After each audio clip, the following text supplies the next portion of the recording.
नमस्कार दोस्तों, गुरुकुल में आपका स्वागत है। हम आशा करते हैं आप लोग बेहतर होंगे और बेहतरीन काम कर रहे होंगे। जैसा कि हम लोगों को पता है कि लेखपाल का पेपर 21 मई को लगा है।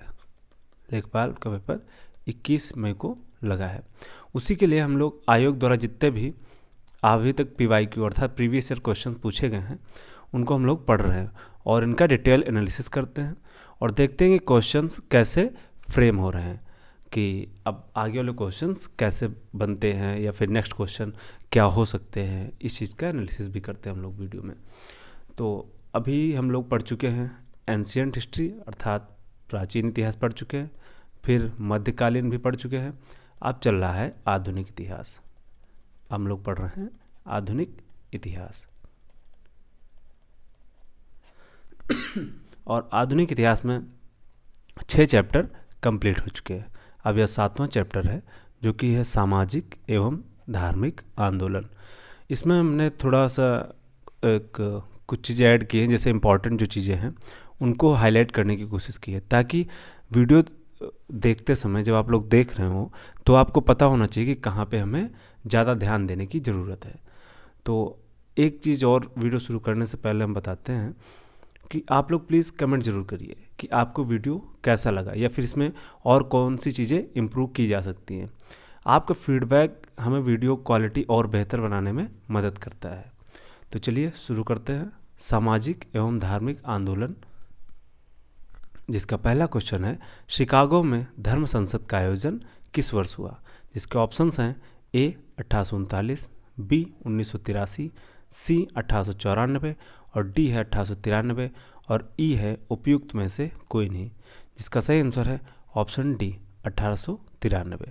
अब शिकागो धर्म संसद जो था इसका आयोजन वर्ष 1893 में अमेरिका में हुआ था। ठीक है, अमेरिका में हुआ था, जिसमें भारत का प्रतिनिधित्व कर रहे थे स्वामी विवेकानंद कर रहे थे। अगला क्वेश्चन है सर्वेंट ऑफ इंडिया सोसाइटी की स्थापना किसके द्वारा 1905 में कल्याणकारी कार्यों में विभिन्न जातियों और धर्मों के भारतीयों को एकजुट करने और प्रशिक्षित करने के लिए की गई थी। जिसके ऑप्शंस हैं A Raja Ram Mohan Roy, B Lala Lajpat Rai, C है CR दास और D है गोपाल कृष्ण गोखले। इसका सही आंसर है option D Gopal Krishna Gokhale. Servants of India society की स्थापना गोपाल कृष्ण गोखले द्वारा 12 जून 1905 में कल्याणकारी कार्यों, जो कि जैसे विभिन्न जातियों और धर्मों के भारतीय जो थे उन सबको एकजुट करने के लिए की गई थी और उनको प्रशिक्षित भी किया जाता था। और इस संगठन ने शिक्षा, स्वच्छता, स्वास्थ्य देखभाल को बढ़ावा देने और अस्पृश्यता की सामाजिक बुराइयों से लड़ने के लिए भेदभाव, शराब, गरीबी और महिलाओं का उत्पीड़न और घरेलू शोषण से महिलाओं की सुरक्षा के लिए अभियान चलाए। और जो गोपाल कृष्ण गोखले थे, गोपाल कृष्ण गोखले ये महात्मा गांधी के राजनीतिक गुरु थे और महादेव गोविंद रानडे के शिष्य थे। तो ये कभी कभी क्वेश्चन पूछ लिया जाता है कि महात्मा गांधी के राजनीतिक गुरु कौन थे। तो ये पॉइंट आप याद रखिए कि गोपाल कृष्ण गोखले। अगला क्वेश्चन है निम्नलिखित में से किसने सबसे पहले धन की निकासी का सिद्धांत प्रतिपादित किया। जिनके ऑप्शंस हैं A दादा भाई नौरोजी, B है लाला लाजपत राय, C है गोपाल कृष्ण गोखले और D है बाल गंगाधर तिलक। इसका सही ऑप्शन है ऑप्शन A दादा भाई नौरोजी। दादा भाई नौरोजी ने अपनी पुस्तक poverty and un British rule in India में सबसे पहले धन निकासी का सिद्धांत प्रतिपादित किया और उन्होंने धन निष्कासन को सभी बुराइयों की बुराई अर्थात एविल ऑफ एविल्स कहा। ठीक है, अगला क्वेश्चन है वेदों की ओर लौटो। वेदों की ओर लौटो या वेदों की ओर वापस आओ का नारा किसने दिया था। जिसके ऑप्शंस हैं A Raja Ram Mohan Roy, B Dayanand Saraswati, C Vivekananda, D Ramakrishna Paramhans. जिसका सही आंसर है ऑप्शन B दयानंद सरस्वती। वेदों की ओर लौटो या वेदों की ओर वापस जाओ का नारा स्वामी दयानंद सरस्वती ने दिया था। स्वामी दयानंद सरस्वती का बचपन का नाम मूल शंकर था। उनका जन्म गुजरात के मोरवी रियासत की निवासी एक ब्राह्मण कुल में हुआ था। स्वामी विरंजानंद से उन्होंने वेदों के शुद्ध अर्थ तथा वैदिक धर्म के प्रति अगाध श्रद्धा प्राप्त की और वैदिक धर्म के रूप से पुनः स्थापित करने के लिए उन्होंने 1875 ईस्वी में बम्बई में आर्य समाज की स्थापना की।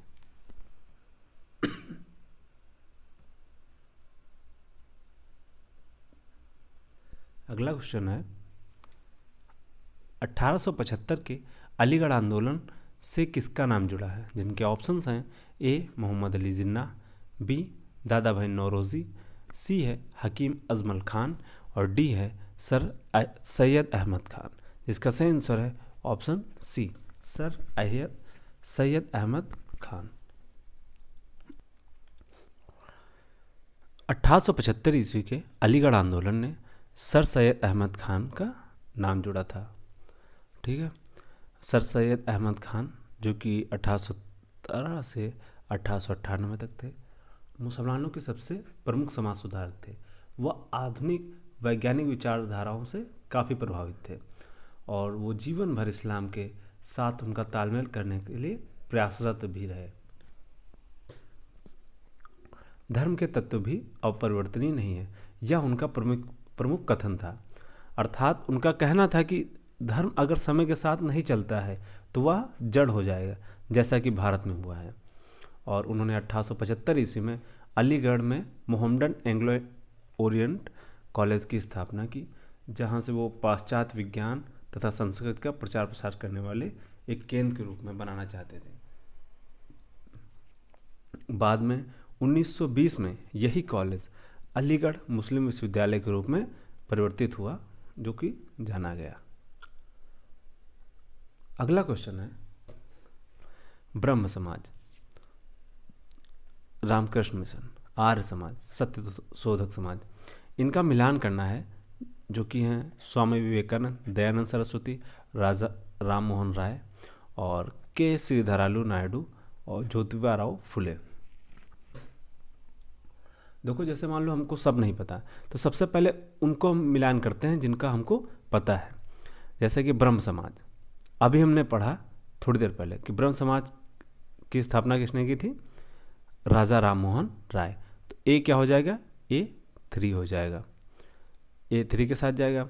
और हमको पता है डी, सत्य शोधक समाज किसके द्वारा स्थापित हुआ था, जो कि थे ज्योतिबा राव फुले।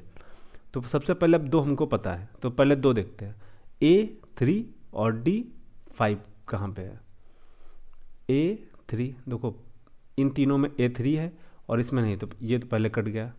फिर D5 देखते हैं, D5 इनमें है, इन दोनों में, तो ये क्रॉस, तो मतलब A और B तो नहीं हो सकते। अब C और D बचा है।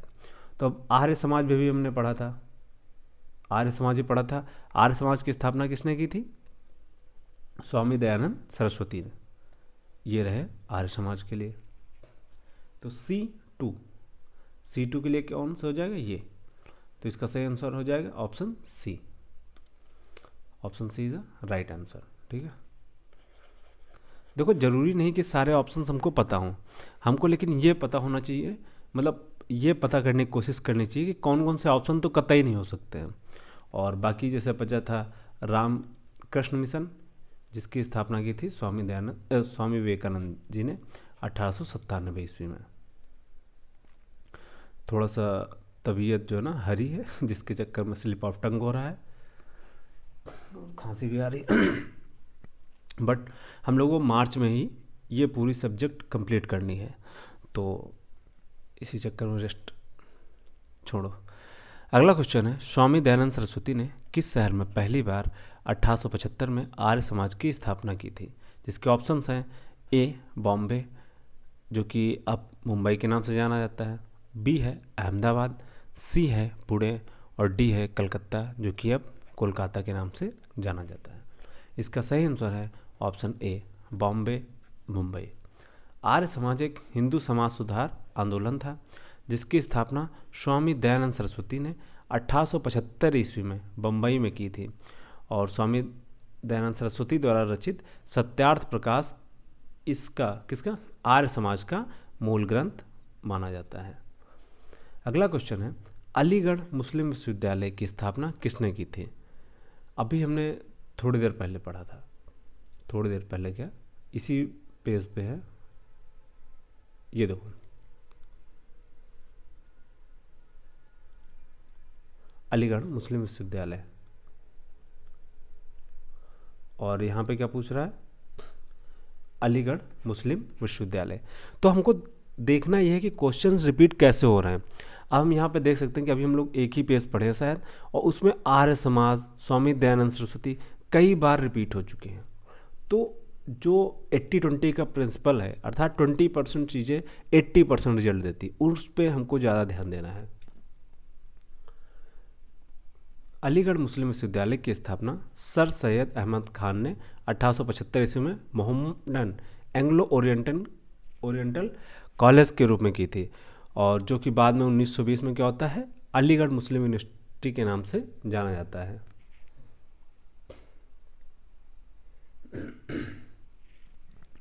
अगला क्वेश्चन है, 1828 में ब्रह्म समाज की स्थापना निम्नलिखित में से किसके द्वारा की गई थी? जिसके ऑप्शंस हैं, ए राजा राम मोहन राय, बी स्वामी दयानंद सरस्वती, सी केशवचंद्र सेन, और डी है स्वामी विवेकानंद। इसका सही आंसर है ऑप्शन ए राजा राम मोहन राय। 1828 में ब्रह्म समाज की स्थापना राजा राम मोहन राय ने की थी। उन्होंने ब्रह्म समाज के अंदर कई धार्मिक रूढ़ियों को बंद करा दिया, जैसे सती प्रथा थी, और स्वामी विवेकानंद ने रामकृष्ण मिशन की स्थापना की थी, तथा स्वामी दयानंद सरस्वती ने आर्य समाज की स्थापना की। अब देखो यहाँ पे हम लोग अभी पढ़ रहे हैं ना, ब्रह्म समाज किसके द्वारा स्थापित हुआ? राजा राम मोहन राय द्वारा। स्वामी विवेकानंद द्वारा कौन सा स्थापित हुआ? रामकृष्ण मिशन। और स्वामी दयानंद सरस्वती द्वारा आर्य समाज की स्थापना हुई। और सेम क्वेश्चन अभी हम लोग पहले पढ़े हैं, ये देखो, ब्रह्म समाज राजा राम मोहन राय, रामकृष्ण मिशन स्वामी विवेकानंद और आर्य समाज स्वामी दयानंद सरस्वती। तो क्वेश्चंस रिपीट होते हैं, बट आपको ध्यान देना है कि कैसे रिपीट हो रहे हैं, क्वेश्चन की लैंग्वेज कैसे चेंज हो रही है। अब अगला फिर क्वेश्चन देखो क्या है, ब्रह्म समाज की स्थापना किसने की थी? अभी हम लोग पढ़ रहे हैं सेम क्वेश्चन। 1828 में ब्रह्म समाज की स्थापना राजा राम मोहन राय ने की थी। ये देखो फिर से वही क्वेश्चन आया, इसका भी ऑप्शन ए सही। अगला क्वेश्चन, भारत में राजनीतिक सुधारों के लिए आंदोलन शुरू करने वाले पहले भारतीय नेता। फिर से पूछा जा रहा है राजा राम मोहन राय के बारे में, ऑप्शन बी जिसका सही है। देखो यहाँ पे क्या कर रहे हैं, धार्मिक रूढ़ियों को बंद करा दिया था। अब इसके डिस्क्रिप्शन में नहीं है, बट कहीं पे था, मैंने पढ़ा था। चलो, राजा राम मोहन राय भारत में राजनीतिक सुधारों के लिए आंदोलन शुरू करने वाले पहले भारतीय नेता थे। जो उनकी मतलब मान्यता थी, वो मानवतावादी को ज़्यादा मानते थे, और वे विश्व बंधुत्व में गहरी आस्था रखते थे, और ये जीवन की स्वतंत्रता तथा संपत्ति ग्रहण करने के लिए प्राकृतिक अधिकारों के समर्थक थे। अगला क्वेश्चन है, आर्य समाज की स्थापना किसने की थी? अब फिर से देखो वही क्वेश्चन रिपीट हो रहा है। अभी 340 चल रहा है, ये देखो कहाँ गया लिस्ट, क्वेश्चन नंबर 334, ये आर्य समाज स्वामी दयानंद सरस्वती। फिर से वही क्वेश्चन हमको देखने को मिल रहा है, ये आर्य समाज की स्थापना किसने की थी? स्वामी दयानंद सरस्वती। स्वामी दयानंद सरस्वती ने आर्य समाज की स्थापना 10 अप्रैल 1875 ईस्वी को मुंबई में की थी, जिसका उद्देश्य क्या था कि वैदिक धर्म को शुद्ध रूप से स्थापित करना तथा भारत को सामाजिक व राजनीतिक रूप से एक सूत्र में बांधना और पाश्चात्य प्रभाव को समाप्त करना था। अगला क्वेश्चन क्या है, रामकृष्ण मिशन का मुख्यालय कहाँ स्थित है? इसके ऑप्शंस हैं, ए मुंबई, बी चेन्नई, सी बेलूर मठ, और डी है कुंभकोणम। इसका सही आंसर है ऑप्शन सी बेलूर मठ। रामकृष्ण मिशन की स्थापना 1 मई 1897 ईस्वी को हुई थी। इसकी स्थापना स्वामी विवेकानंद ने की थी, जो कि रामकृष्ण परमहंस के शिष्य थे, और इसका मुख्यालय कहाँ है? पश्चिम बंगाल के वेलूर मठ में स्थित है, और यह संगठन वेदांत की हिंदू विचारधारा को मानता है। अब वेदांत क्या होते हैं, कमेंट करके बताओ चलो सब लोग। अभी हम लोग जब इसका मतलब एक पूरी सोच रहे हैं जीएस की, एक पूरी कॉन्सेप्ट बेस मैराथन लाते हैं, या फिर मैराथन लाने का प्रयास इसलिए कम रहता है क्योंकि होता है क्या है, मैराथन जैसे मान लीजिए 4 या 5 घंटे की होती है, मिनिमम मान लीजिए 3 घंटे से मिनिमम कम नहीं होती मैराथन, तो आपका रिटेंशन टाइम लगातार 3 घंटे नहीं होता है। इसीलिए मैं वीडियोस की लेंथ थोड़ा कम रख रहा हूँ, कि जैसे कहते हैं पोमोडोरो टेक्निक, या फिर जो साइंटिफिक होते हैं रीज़न, वो कहते हैं कि आदमी का दिमाग मुश्किल से 45 से 50 मिनट तक स्थिर रहता है एक जगह पर। तो इसीलिए अभी हम अपनी वीडियोस की लेंथ इतनी ही रखना चाह रहे हैं कि इतनी ही देर, जैसे अभी आपका पहले तो धीरे धीरे आदत बननी चाहिए कि आपकी रिटेंशन पावर बढ़नी चाहिए। आप सीधे चीज़ों को ग्रैस्प नहीं कर सकते, आप धीरे धीरे आदतें सुधार सकते हैं। तो अभी पहले हम लोग इसको चैप्टर वाइज पढ़ लेते हैं, फिर एक लास्ट में एक मैराथन देख लेंगे, जिससे क्या होगा कि रिवीजन हो जाएगा। अगला क्वेश्चन है, 1815 में राजा राममोहन राय ने एक नई धार्मिक संस्था की स्थापना की, जिसे कौन सी सभा कहा जाता था, जिसे बाद में ब्रह्म समाज के नाम से भी जाना गया। अभी तो हम लोग ब्रह्म समाज पढ़ रहे थे, ठीक, आया क्वेश्चन उसी से, बट इस बार एग्जामिनर ने क्या किया, उसका पुराना नाम पूछ लिया, अर्थात क्वेश्चन की लैंग्वेज थोड़ा सा चेंज कर दी। अगला मतलब इसका ऑप्शंस देखते हैं, ए आत्मीय सभा, बी आर्य समाज, और सी है सिद्धि, और डी है जागृत। इसका सही आंसर है ऑप्शन ए आत्मीय सभा। 1815 ईस्वी में राजा राममोहन राय ने आत्मीय सभा नामक एक धार्मिक संस्था की स्थापना की थी, जो कि एकेश्वरवाद और धार्मिक चर्चाओं का मंच भी थी। और इन्होंने 20 अगस्त 1828 ईस्वी में ब्रह्म सभा की स्थापना की, जो आगे चलकर ब्रह्म समाज के नाम से जाना गया। यह धार्मिक संस्था तर्कवाद एवं वेदों के दर्शन पर आधारित थी। अगला क्वेश्चन है, स्वामी विवेकानंद द्वारा 1897 ईस्वी में मतलब कौन सी घटना घटित हुई थी। इसके ऑप्शंस हैं, ए शुद्ध आंदोलन शुरू किया गया था, बी है तत्वबोधिनी सभा की स्थापना हुई, सी है रामकृष्ण मिशन की स्थापना हुई, और डी है सर्वोदय भूदान आंदोलन शुरू किया गया था। इसका सही आंसर है ऑप्शन सी।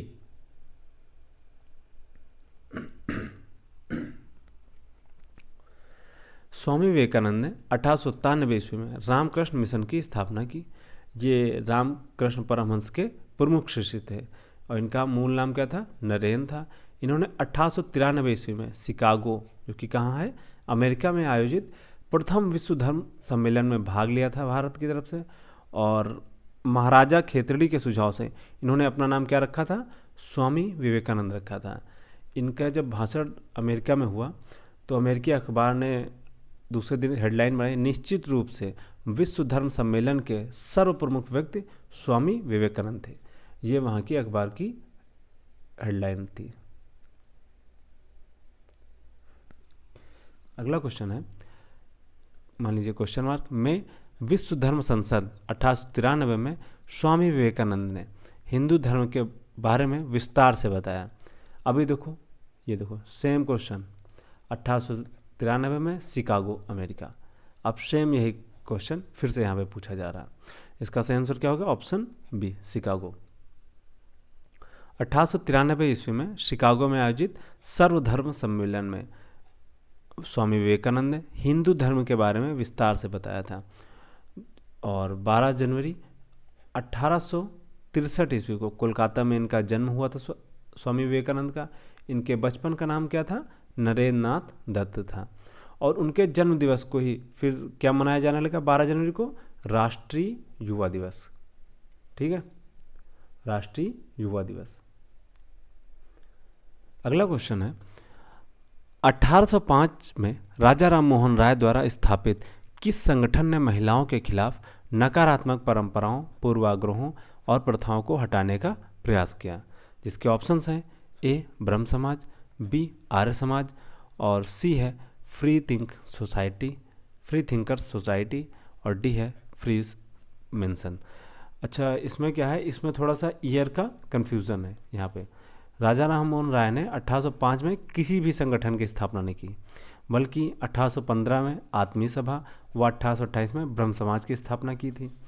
और आर्य समाज की स्थापना 1875 में दयानंद सरस्वती ने की थी। और free thinker society New York city में 1915 ईस्वी में स्थापित हुई थी तथा फ्री मेसन के जो था 14वीं शताब्दी में धर्म सुधार आंदोलन का एक हिस्सा था। अब हमारा लोगों का 7वां चैप्टर कंप्लीट होता है। अब हम लोग चलते हैं 8वें चैप्टर की तरफ, जो कि है भारतीय राष्ट्रीय कांग्रेस। ये भी मोस्ट इम्पॉर्टेंट चैप्टर में से एक है, क्योंकि आईएनसी से क्वेश्चंस हर साल बनते हैं। आईएनसी, इंडियन नेशनल कांग्रेस, समझे। अब चलिए पढ़ते हैं। 1925 में भारतीय राष्ट्रीय कांग्रेस पार्टी के अध्यक्ष के रूप में किसे चुना गया? और आशा और साहस की अभिव्यक्ति में उन्होंने कहा, स्वतंत्रता की लड़ाई में भय एक अक्षम्य विश्वासघात और निराशा एक अक्षम्य पाप है। इस कोटेशन को ध्यान से सुनिए। स्वतंत्रता की लड़ाई में भय एक अक्षम्य विश्वासघात और निराशा एक अक्षम्य पाप है।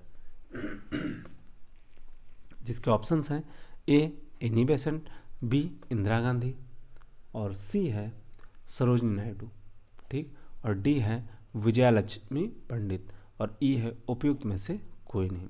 इसका सही आंसर है ऑप्शन सी, सरोजिनी नायडू। 1925 में भारतीय राष्ट्रीय कांग्रेस के अध्यक्ष के रूप में श्रीमती सरोजिनी नायडू को चुना गया, और यह प्रथम भारतीय महिला थी जो कि आईएनसी के अध्यक्ष के रूप में थी। वह 1925 में कानपुर में आयोजित कांग्रेस के अधिवेशन की अध्यक्षता करने वाली पहली भारतीय महिला थी, जो भी हम लोग पॉइंट नोट कर रहे थे। और उन्होंने ही कहा था कि आशा और साहस की अभिव्यक्ति में स्वतंत्रता की लड़ाई में भय एक अक्षम्य विश्वासघात है और निराशा एक अक्षम्य पाप है। अब जैसे अभी हम लोग तैयारी कर रहे हैं और कुछ लोग अपना स्टार्टअप सोच रहे हैं, ये सब क्या है? ये सब एक प्रकार की स्वतंत्रताएं पाने के जरिए हैं। लेकिन देखो, अगर आप अपनी सोच खुली रखेंगे तब आपको स्वतंत्रता दिखेगी, नहीं तो फिर आप एक सिस्टम में बंध जाएंगे। तो मैटर करता है कि आपका माइंडसेट कैसा है। हमेशा ओपन माइंडसेट चीज़ें करनी चाहिए। चलिए अगला क्वेश्चन देखते हैं। मानवीय राहत और सामाजिक कार्य करने के लिए 1896 में रामकृष्ण मिशन की स्थापना किसने की थी? जिसके ऑप्शंस हैं ए रामकृष्ण परमहंस, बी स्वामी ब्रह्मानंद, और सी है स्वामी विवेकानंद, डी है स्वामी दयानंद सरस्वती। अब एग्जामिनर से पूछना चाहिए कि भाई एक ही क्वेश्चन कितनी बार पूछोगे, आखिर कितनी बार? अभी तो हम लोगों ने पढ़ा था स्वामी विवेकानंद ने। स्वामी विवेकानंद का जन्म 12 जनवरी 1863 को हुआ था। कहाँ पे हुआ था? कलकत्ता के एक कायस्थ परिवार में। इनके बचपन का नाम क्या था? नरेंद्र नाथ दत्त था, और इन्होंने रामकृष्ण मिशन की स्थापना की। इनके गुरु थे रामकृष्ण परमहंस, और इन्होंने भारतीयों को संदेश दिया, जागो, उठो और तब तक प्रयास करो जब तक लक्ष्य प्राप्त न हो जाए। अभी हम लोगों ने पढ़ा कि 12 जनवरी को इन्हीं जन्म दिवस के उपलक्ष्य में कुछ मनाया जाता है, कोई दिवस, तो आप लोग कमेंट करके बताएं। अभी हमने 2-3 क्वेश्चन पहले ये पढ़ा था। अगला क्वेश्चन है, भारतीय राष्ट्रीय कांग्रेस आईएनसी और अखिल मुस्लिम लीग एआईएमएल ने प्रसिद्ध के माध्यम खालिस्तान के माध्यम से अंग्रेजों के खिलाफ भारत के संघर्ष के लिए एक साथ आने का फैसला किया। जिसके ऑप्शंस हैं लखनऊ पैक्ट 1916, बी भारत सरकार अधिनियम government of India act 1935, option C है भारत में प्रवेश अध्यादेश इंग्रेस इनटू इंडिया ऑर्डिनेंस 1914, और ऑप्शन डी है गांधी इरविन पैक्ट 1931। इसका सही आंसर है option A Lucknow pact 1916। INC अर्थात इंडियन नेशनल कांग्रेस, भारतीय राष्ट्रीय कांग्रेस और अखिल भारतीय मुस्लिम लीग ने लखनऊ पैक्ट, जो कि कब हुआ था? 1916 के माध्यम से अंग्रेजों के खिलाफ भारत के संघर्ष के लिए एक साथ आने का फैसला ले लिया। और अखिल भारतीय मुस्लिम लीग की जो मांगे थी उनमें से बहुत सारी मांगे आईएनसी अर्थात भारतीय राष्ट्रीय कांग्रेस द्वारा मान ली जाती हैं। अगला क्वेश्चन है, भारतीय राष्ट्रीय कांग्रेस के उस अधिवेशन के स्थान का नाम बताएं जहां पूर्ण स्वराज को अपना अंतिम लक्ष्य घोषित किया गया था, जिसके ऑप्शंस हैं ए लाहौर, बी कलकत्ता, सी बम्बई और डी है सूरत। इसका सही आंसर है ऑप्शन ए लाहौर। वर्ष 1929 में भारतीय राष्ट्रीय कांग्रेस का वार्षिक अधिवेशन लाहौर में हुआ था और इस ऐतिहासिक अधिवेशन में कांग्रेस ने एक प्रस्ताव पारित किया जो क्या था, पूर्ण स्वराज अपना अंतिम लक्ष्य घोषित किया कांग्रेस ने। और जवाहरलाल नेहरू इस अधिवेशन के अध्यक्ष थे और इस अधिवेशन के दौरान 31 दिसंबर 1929 को स्वाधीनता का नया स्वीकृत तिरंगा झंडा फहराया गया और 26 जनवरी 1930 को पहला स्वाधीनता दिवस घोषित किया गया। देखिए 26 जनवरी 1930 को पहला स्वाधीनता दिवस घोषित किया गया था और वहीं पे ये बात रखी गई थी, मतलब इसी दिवस को मानने के लिए हम लोगों ने क्या किया, इसी दिन को 26 जनवरी को ही गणतंत्र दिवस के रूप में मनाया जाने लगा। क्यों? क्योंकि इसी दिवस को हम लोग चाहते थे कि ये मेमोरेबल एक याद के रूप में आजीवन चलता रहे। अगला क्वेश्चन है, पूर्ण स्वराज की मांग करने वाले प्रथम कार्यकर्ता का नाम लिखिए, जिनके ऑप्शंस हैं ऑप्शन ए मगफूर अहमद आज़ादी, ऑप्शन बी है बिपिन चंद्र पाल, ऑप्शन सी है बाल गंगाधर तिलक, ऑप्शन डी है हसरत मोहानी। इसका सही आंसर है ऑप्शन डी हसरत मोहानी। हाँ, पूर्ण स्वराज की मांग करने वाले प्रथम कार्यकर्ता जो कि प्रसिद्ध कवि और खिलाफत नेता कौन थे, हसरत मोहानी थे। उन्होंने अहमदाबाद में 1921 में आयोजित कांग्रेस अधिवेशन में पूर्ण स्वराज की मांग की और कांग्रेस के मंच से पहली बार पूर्ण स्वराज की मांग 1929 के लाहौर अधिवेशन में की गई, जिसकी अध्यक्षता जवाहरलाल नेहरू ने की थी। देखो कभी क्वेश्चन एग्जामिनर क्या पूछ सकता है कि लाहौर अधिवेशन की प्रमुख घटना क्या थी, तो आपको आंसर होना चाहिए पहली बार पूर्ण स्वराज की मांग। और अगर पूछता है इसके अध्यक्ष तो कौन थे, तब आंसर होगा जवाहरलाल नेहरू। और पूछ सकता है कि लाहौर अधिवेशन कब हुआ था जिसमें पूर्ण स्वराज की मांग हुई, तब ईयर पूछ सकता है। तो एक ही टॉपिक से, एक ही बिंदु से कई तरीके से क्वेश्चंस बन सकते हैं, तो आपको ये चीज़ें ध्यान रखनी है। अगला क्वेश्चन है, भारतीय राष्ट्रीय कांग्रेस की स्थापना तब की गई थी जब दिसंबर 1885 में देश भर में 72 प्रतिनिधियों ने क्वेश्चन मार्क में मुलाकात की, जिसके ऑप्शंस हैं ए बॉम्बे, बी कलकत्ता, सी लाहौर और डी है दिल्ली। इसका सही आंसर है ऑप्शन ए बॉम्बे। भारतीय राष्ट्रीय कांग्रेस की स्थापना 1885 ईस्वी को बम्बई तत्कालीन बॉम्बे, जिसका पहला नाम क्या था बॉम्बे, में एलन ऑक्टेवियन ह्यूम ने की थी और इनका शॉर्टकट नेम क्या है A.O. ह्यूम ने वायसराय लॉर्ड डफरिन की स्वीकृत से बम्बई में पहली बैठक आयोजित की और कांग्रेस के पहले अध्यक्ष कौन थे, व्योमेश चंद्र बनर्जी थे और पहली बैठक में 72 प्रतिनिधियों ने भाग लिया था जो भारत के प्रांतों का प्रतिनिधित्व करते थे। कई राष्ट्रवादी नेताओं का मानना था, थोड़ा आईएनसी के बारे में बताते हैं आप लोगों को। इंटरेस्टिंग फैक्ट है कि जो ये आईएनसी भारतीय राष्ट्रीय कांग्रेस थी, इसको अंग्रेज जो हैं अंग्रेजों ने इसको इसलिए स्थापित होने दिया क्योंकि वो इसको एक सेफ्टी वॉल्व के रूप में इस्तेमाल करना चाहते थे। अंग्रेज आईएनसी को क्या किस तरीके से एक सेफ्टी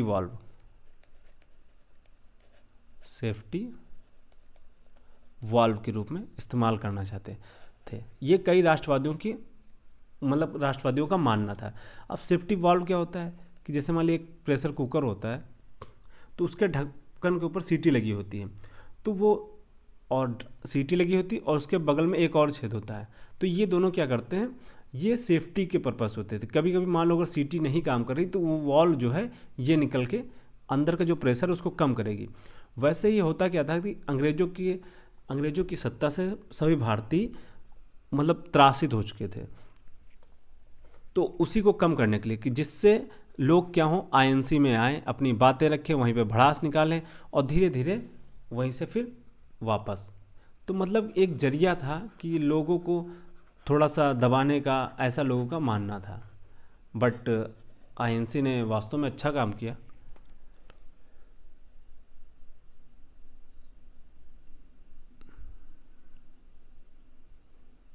अगला क्वेश्चन है, भारतीय राष्ट्रीय कांग्रेस की स्थापना की थी, जिसके ऑप्शंस हैं ए एलन ऑक्टेवियन हुम ने, बी है व्योमेश चंद्र बनर्जी ने, सी है फिरोज शाह मेहता ने, और डी है दादा भाई नौरोजी ने। इसका सही आंसर है ऑप्शन ए एलन ऑक्टेवियन हुम। अभी हम लोगों ने सेम क्वेश्चन पढ़ा, देखिए ये देखो, एलन ऑक्टेवियन हुम है, भारतीय राष्ट्रीय कांग्रेस की स्थापना करते हैं 1885 को। तो देखो क्वेश्चंस कैसे रिपीट हो रहे हैं, आपको ध्यान देना है। और सेम ही क्वेश्चन देखो, ईएसओ 2022 में आया था ये, और फिर 22 में ही ये आया है UP policy assistant boring technician में। ऐसा भी नहीं कि बहुत मतलब टाइमिंग हो, अंतर हो। तो क्वेश्चंस कैसे रिपीट हो रहे हैं आपको ध्यान देना पड़ेगा। अब इसके इंपॉर्टेंट फैक्ट देख लेते हैं कि भारतीय राष्ट्रीय कांग्रेस की स्थापना 28 दिसंबर 1885 को बम्बई के गोकुल दास तेजपाल संस्कृत महाविद्यालय में हुई थी। अब ये इंपॉर्टेंट फैक्ट है, ये 28 दिसंबर 1885 और गोकुल दास तेजपाल संस्कृत महाविद्यालय। अभी हाल ही में एक एग्ज़ाम हुआ था, मुझे एग्ज़ाम नहीं याद, बट वहाँ पे ये पूछ लिया था कि इसकी स्थापना कहाँ गई थी, और वहाँ पे ऑप्शन था संस्कृत महाविद्यालय। तो लोग इसमें कन्फ्यूज़ हो गए कि तेजपाल संस्कृत विद्यालय जैसे दिया गया है, या फिर इसको दे दिया था जीडी तेजपाल संस्कृत विद्यालय, कुछ ऐसा ही था कि शॉर्टकट नेम था, लोग समझ नहीं पाए। तो सोचिए संस्कृत विद्यालय में कैसे राष्ट्रीय कांग्रेस की स्थापना हो सकती है। तो ये कन्फ्यूज़न पैदा करने वाली चीज़ें हैं। संस्थापक कौन थे? एलन ऑक्टेवियन हुम, ए ओ हुम थे, और इसका प्रथम अधिवेशन था जिसकी अध्यक्षता व्योमेश चंद्र बनर्जी ने की थी। अब ये भी हो सकता है, लोगों के मन में आ सकता है कि ये एक फॉरेनर मतलब अंग्रेज है, ये कांग्रेस की स्थापना कैसे कर सकता है। तो यही सब चीज़ें हैं। इसके बारे में ये भी कहा जाता है कि कुछ भारतीय बुद्धिजीवियों ने इसको एक अंग्रेजी से इसलिए स्थापित करवाया ताकि अंग्रेज इसको दबा ना सकें, इसका दमन ना कर सकें। और बट कुछ लोग कहते हैं ये अंग्रेज़ों की कूटनीति थी कि वो एज अ सेफ्टी वॉल इसको यूज़ करना चाहते थे। अगला क्वेश्चन है, जब सुभाष चंद्र बोस ने भारतीय राष्ट्रीय कांग्रेस के अध्यक्ष पद से इस्तीफा दिया तो इस पद का प्रस्ताव किसे दिया था उन्होंने। इसके ऑप्शंस हैं ए जवाहरलाल नेहरू, अर्थात मतलब क्वेश्चन देखते हैं, जब भाई सुभाष चंद्र बोस ने भारत अध्यक्ष पद से इस्तीफा दे दिया तो अब अगला अध्यक्ष कौन बनेगा, इसका प्रस्ताव किसके पास गया। जिसके ऑप्शंस हैं ए जवाहरलाल नेहरू, बी पट्टाभी सीतारामैया, और सी हैं डॉक्टर राजेंद्र प्रसाद, डी है जेबी कृपलानी। इसका सही आंसर है ऑप्शन सी। सन 1939 में कांग्रेस अध्यक्ष पद है चयन बोस में और पट्टाभी सीतारामैया में मतभेद हो जाता है। वास्तव में होता क्या कि बोस तो विजयी होते हैं, जब वोटिंग होती है उसमें बोस विजयी होते हैं, बट कुछ कांग्रेस के कार्यकारिणी और गांधी जी चाहते थे कि बोस अध्यक्ष पद ना संभालें। तो फिर इसके फलस्वरूप क्या हुआ, बोस भाई साहब इस्तीफा दे देते हैं और फिर यह प्रस्ताव जाता है डॉक्टर राजेंद्र प्रसाद के पास कि आप इसकी अध्यक्षता करें, और इसे ही त्रिपुरी संकट के नाम से जाना जाता है।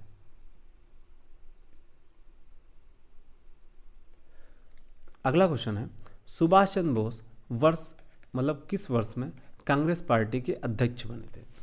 जिसके ऑप्शंस हैं ए 1932, बी 1938, सी 1941, डी 1943। इसका सही आंसर है ऑप्शन बी। अब यहाँ कुछ लोग कंफ्यूज हो सकते हैं कि भाई 1939 भी तो हो सकता है ऑप्शन में, जो कि नहीं दिया, और अब क्या होता है ई ऑप्शन भी आता है, इनमें से कोई नहीं, तो कुछ लोग ई लगा सकते हैं कि 1939। बट इसमें ध्यान देने वाली बात यह है कि जब पहली बार हुआ था, ठीक है, हरिपुरा अधिवेशन, तो उसमें क्या था, उसमें सुभाष चंद्र बोस जी जो थे उनके मतलब उनको ऊपर कोई भी विरोध नहीं हुआ था। बट जो 1939 वाला होता है उसमें विरोध होता है, ठीक है। तो जब 1938 है ऑप्शंस में और पूछता है अध्यक्ष बने थे, तब कौन सा सही होगा? 1938। अगर पूछे कि त्रिपुरी संकट कब हुआ या फिर पूछे कि इस्तीफा कब दिया, तब कौन सा होगा? 1939 को। 1938 में कांग्रेस के हरिपुरा अधिवेशन की अध्यक्षता सुभाष चंद्र बोस ने की थी। इस अधिवेशन में राष्ट्रीय नियोजन समिति का गठन किया गया था और जिसके अध्यक्ष कौन थे? जवाहरलाल नेहरू थे। और 1939 के त्रिपुरी अधिवेशन में पुनः बोस जो थे पुनः अध्यक्ष बने, लेकिन कार्यकारिणी गठन के प्रश्न पर गांधी जी से विवाद हो गया और फिर बोस अध्यक्ष पद से त्यागपत्र देते हैं और डॉक्टर राजेंद्र प्रसाद को अध्यक्ष बनाया जाता है।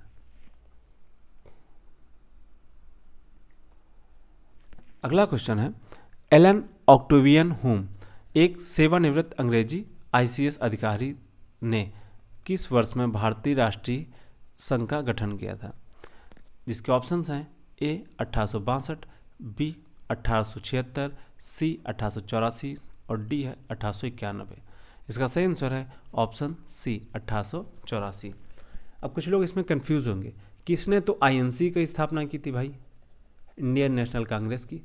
तो वास्तव में पहले वो क्या था कि भारतीय राष्ट्रीय संघ था, बाद में उसका नाम बदल के आईएनसी किया गया था, इंडियन नेशनल कांग्रेस। भारतीय राष्ट्रीय संघ की स्थापना 1884 ईस्वी में एलन ऑक्टेवियन हुम ने की थी। और फिर क्या होता है कि दादा भाई नौरोजी के सुझाव पर इसका नाम भारतीय राष्ट्रीय कांग्रेस कर दिया गया और इसका प्रथम अधिवेशन 28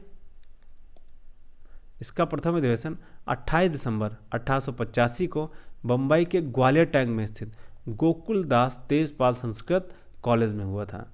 इस अधिवेशन में 72 प्रतिभागियों ने भाग लिया था और उसकी अध्यक्षता किसने की थी? व्योमेश चंद्र बनर्जी ने की थी। अगला क्वेश्चन है, महात्मा गांधी भारतीय राष्ट्रीय कांग्रेस के अध्यक्ष किस वर्ष बने? जिसके ऑप्शंस हैं ए 1923, बी 1924, सी 1925 और डी है 1922। अब देखिए सेम क्वेश्चन दो बार पूछा गया है। 31/5/2015 में कनिष्ठ सहायक जो कि जूनियर असिस्टेंट है, और फिर वही क्वेश्चन 2018 में ग्राम विकास अधिकारी में भी पूछा गया। तो क्वेश्चन ऐसा नहीं कि रिपीट नहीं होते, बट आपको ध्यान देना पड़ेगा। अब आप देखेंगे हर क्वेश्चन में लैंग्वेज चेंज हो रही है, बट कहीं न कहीं एक दूसरे से कनेक्टेड रहते हैं क्वेश्चंस। अब इसका सही आंसर है ऑप्शन बी 1924। महात्मा गांधी 1924 ईस्वी में बेलगांव, जो कि कहाँ है, कर्नाटक में स्थित है, में आईएनसी के अध्यक्ष चुने गए थे। अगला क्वेश्चन है, राष्ट्रगान सर्वप्रथम कब और कहाँ गाया गया था? इसके ऑप्शंस हैं दिसंबर 27, 1911 कलकत्ता में, ऑप्शन बी है 26 जनवरी 1931 कलकत्ता में, ऑप्शन सी है 24 जनवरी 1950 दिल्ली में, और ऑप्शन डी है 14 अगस्त 1896 इलाहाबाद में। इसका सही आंसर है ऑप्शन ए दिसंबर 27, 1911 कलकत्ता में। अब यहाँ पर आप लोगों को एक बात और बता देते हैं, यहाँ पर पूछा जा रहा है राष्ट्रगान, राष्ट्रीय गान, या फिर इसको हम राष्ट्रगान भी कह सकते हैं, राष्ट्रगान भी कहा जाता है। राष्ट्रगान क्या है हमारा? जन गण मन, जन गण मन, ठीक है, ये हमारा राष्ट्रगान है, जन गण मन। और एक होता है राष्ट्रीय गीत,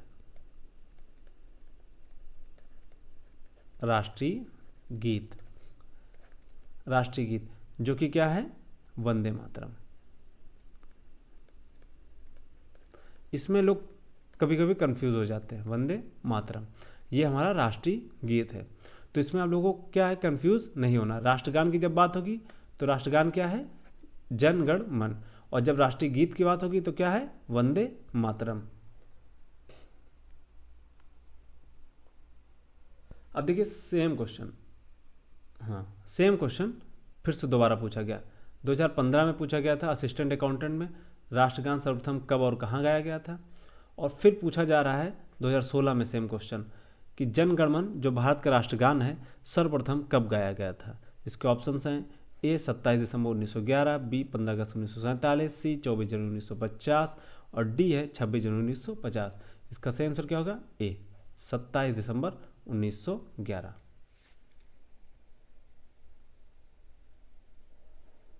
अगला क्वेश्चन है, 1916 का लखनऊ समझौता महत्वपूर्ण था क्योंकि इसके बाद कांग्रेस ने क्या किया भाई। अभी सेम क्वेश्चन हम लोग पढ़ चुके हैं, जिसमें हमने बताया था कि इनका गठबंधन हो गया था, मतलब मुस्लिम लीग के साथ। दिखा देते हैं आप लोग क्वेश्चन।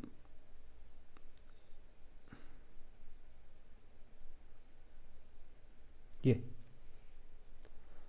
आईएनसी लखनऊ पैक्ट 1916 में क्या होता है, अखिल भारतीय मुस्लिम लीग संघर्ष के साथ एक साथ आने का फैसला लेते हैं। ठीक है, तो क्या होता है, इनका गठबंधन हो जाता है।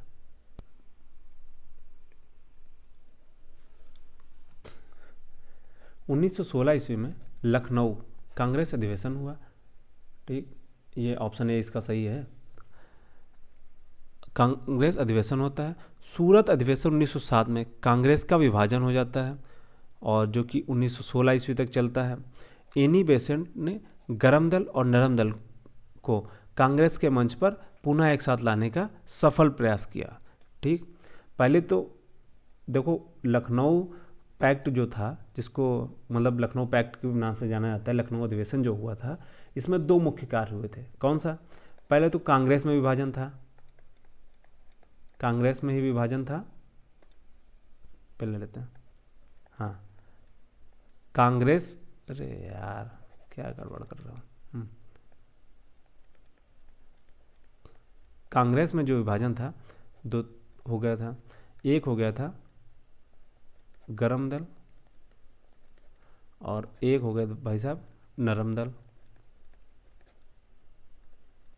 तो पहली बात तो लखनऊ पैक्ट में क्या होता है, ये दोनों एक हो जाते हैं।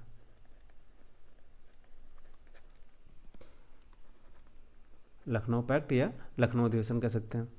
और दूसरा होता है काम क्या,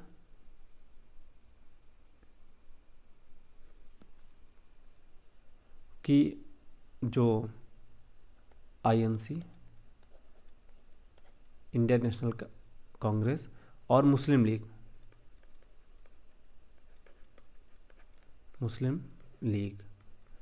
ये दोनों भी अलग थे।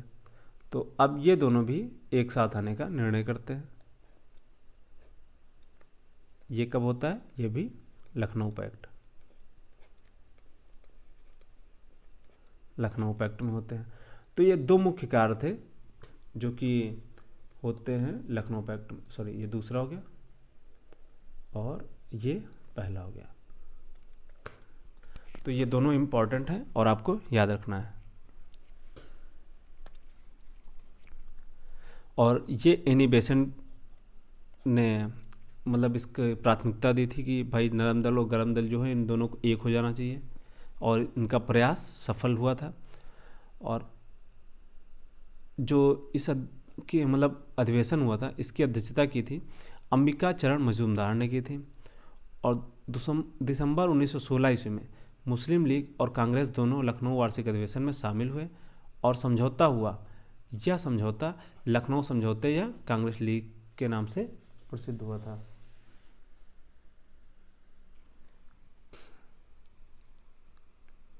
अगला क्वेश्चन है, चलते हैं अगले क्वेश्चन की तरफ। अगला क्वेश्चन है, भारतीय राष्ट्रीय कांग्रेस की स्थापना हुई थी। ठीक, जिसके ऑप्शंस हैं ए 1882, बी 1884, सी 1885 और डी है 1889। अब एग्जामिनर से पूछना चाहिए भाई एक ही क्वेश्चन कितनी बार, चलो आया तो पढ़ लेते हैं। इसका सही आंसर है ऑप्शन सी 1885। भारतीय राष्ट्रीय कांग्रेस की स्थापना 1885 में ए.ओ. ह्यूम ने की थी। इसका प्रथम अधिवेशन मुंबई के गोकुलदास तेजपाल संस्कृत कॉलेज परिसर में हुआ था। इसके प्रथम अध्यक्ष कौन थे, डब्ल्यू.सी. बनर्जी थे। और इस अधिवेशन में 72 प्रतिभागियों ने भाग लिया था। उस समय भारत के वायसराय कौन थे, लॉर्ड डफरिन थे। और इसकी प्रथम महिला अध्यक्ष थी एनी बेसेंट और प्रथम भारतीय महिला अध्यक्ष कौन थी, सरोजनी नायडू।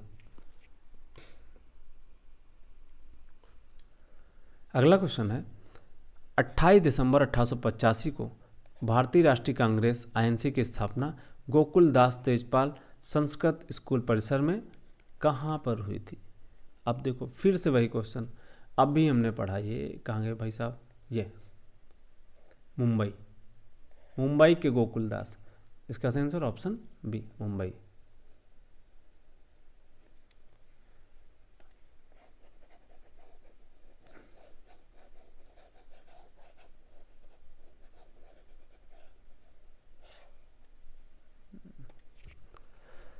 अगला क्वेश्चन है, दिसंबर 1916 में दोनों पक्षों के संयुक्त सत्र में कौन सी संधि, भारतीय राष्ट्रीय कांग्रेस और मुस्लिम लीग के बीच एक समझौता हुआ? और अभी हम लोगों ने पढ़ा Lucknow pact, Lucknow pact, Lucknow pact, अभी हमने मिटा भी दिया, अभी नीचे पढ़ा होगा, कहाँ गया भाई, ये किसके किसके बारे में था, ये आईएनसी और मुस्लिम लीग, ये देखो आईएनसी और मुस्लिम लीग, ये रहे लखनऊ पैक्ट। सही आंसर हो जाएगा option A, Lucknow pact. Lord Chelmsford के शासनकाल जो कि था 1916 से 1921 ईस्वी तक था, दिसंबर 1916 में आयोजित कांग्रेस का 31वां अधिवेशन था। कौन सा 31वां अधिवेशन था, जो कि लखनऊ में हुआ था, और इसके अध्यक्ष थे अंबिका चरण मजूमदार थे। इस अधिवेशन में भारतीय राष्ट्रीय कांग्रेस और मुस्लिम लीग के बीच एक समझौता होता है, जिसके तहत मुस्लिम लीग की सांप्रदायिक प्रतिनिधित्व की मांग को कांग्रेस द्वारा मान लिया जाता है।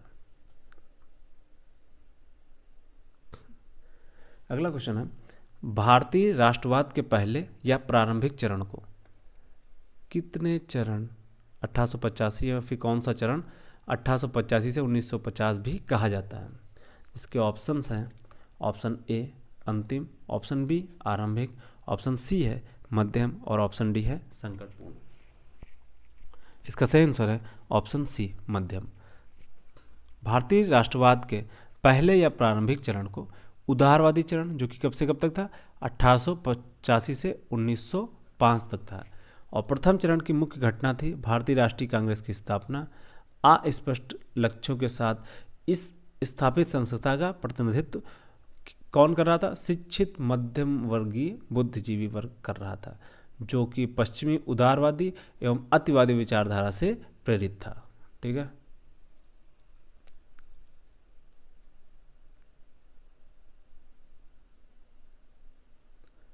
एक सेकंड,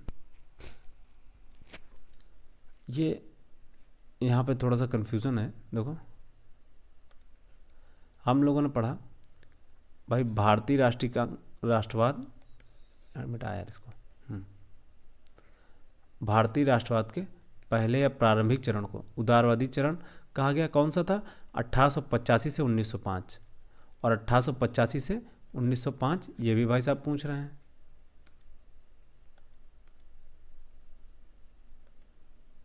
हम्म 1885 से 1905 ये भी भाई साहब पूछ रहे हैं। तो ये तो इसका प्रारंभिक चरण था ना, तो यहाँ पे ऑप्शन ए बी होना चाहिए ना, आरंभिक चरण में। आप लोग कमेंट करके बताएं कि इसमें कौन सा सही होना चाहिए।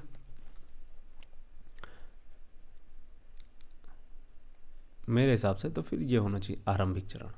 ठीक,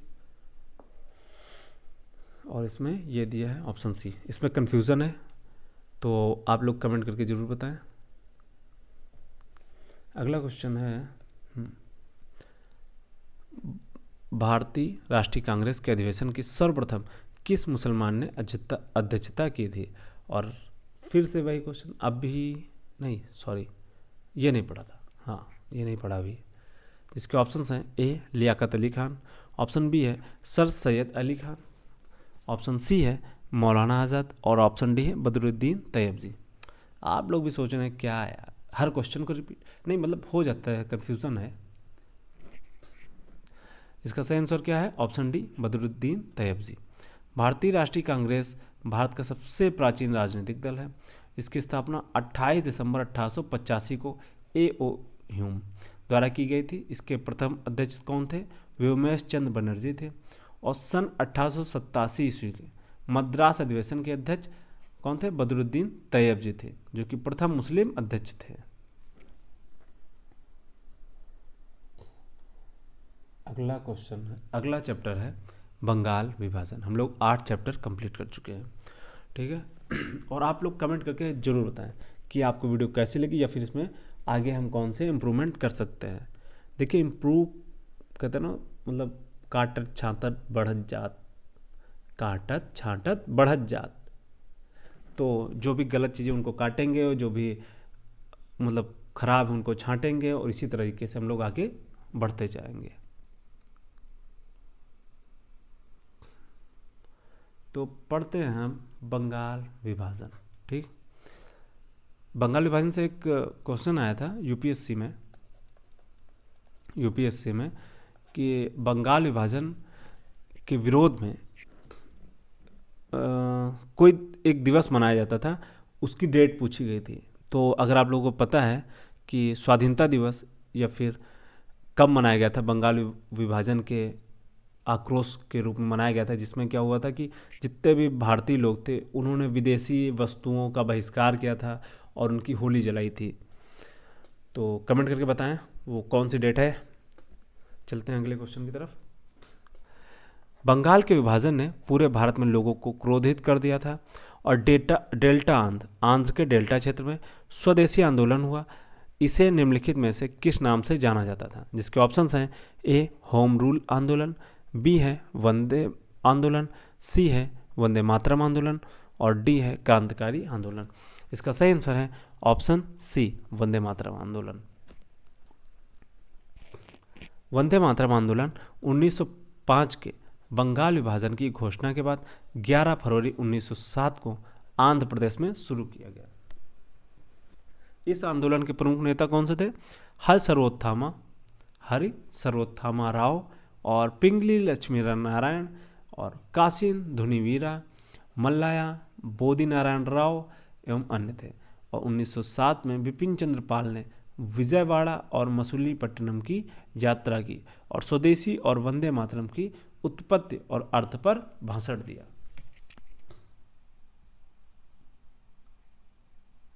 तो क्रांतियां फिर होनी चाहिए, लेकिन करे कौन? कहते ना, मतलब कि बिल्ली के गले में घंटी कौन बांधेगा, या फिर कह सकते हैं कि बारात चलने के लिए तो सब तैयार हैं, बट दूल्हा कौन बनेगा? सभी चाहते हैं देश बदलना चाहिए, करप्शन खत्म होना चाहिए, लोगों का माइंडसेट चेंज होना चाहिए, समाज का स्तर जो गिरता हुआ जा रहा है उसको उठना चाहिए। समाज में भेदभाव, जाति पात, अब क्या ही कह सकते, छोड़ो यार, पढ़ते हैं। बट ये चीज़ दिमाग में होनी चाहिए कि बदलाव बहुत ज़रूरी है। अगला क्वेश्चन है, बंगाल में कौन सा आंदोलन, मतलब किस आंदोलन के दौरान तिरंगा झंडा लाल, हरा और पीला डिज़ाइन किया गया था? इसके ऑप्शंस हैं ए खिलाफत, बी सविनय अवज्ञा, सी स्वदेशी और डी है दांडी मार्च। इसका सही आंसर है ऑप्शन सी, स्वदेशी। बंगाल में स्वदेशी आंदोलन के दौरान तिरंगा झंडा कौन कौन से रंग थे? लाल था, हरा था, पीला था। लाल, हरा, पीला डिज़ाइन किया गया था। स्वदेशी आंदोलन 1905 में भारतीय राष्ट्रीयों द्वारा शुरू किया गया था, जो बंगाल विभाजन के खिलाफ थे। समझे भाई साहब? अगला क्वेश्चन है, निम्नलिखित में से किसे स्वदेशी आंदोलन का प्रमुख कारण माना जाता है? इसके ऑप्शंस हैं महिला शिक्षा के बजाय पुलिस और रेलवे के लिए वित्त पोषित, ऑप्शन बी है कलकत्ता निगम अधिनियम 1899, और ऑप्शन सी है बंगाल को विभाजित करने का निर्णय, और ऑप्शन डी है पंजाब भूमि हस्तांतरण अधिनियम 1900। इसका सही आंसर है ऑप्शन सी, बंगाल को विभाजित करने का निर्णय। स्वदेशी आंदोलन मुख्यतः कर्जन द्वारा बंगाल विभाजन के प्रतिक्रिया स्वरूप हुआ था।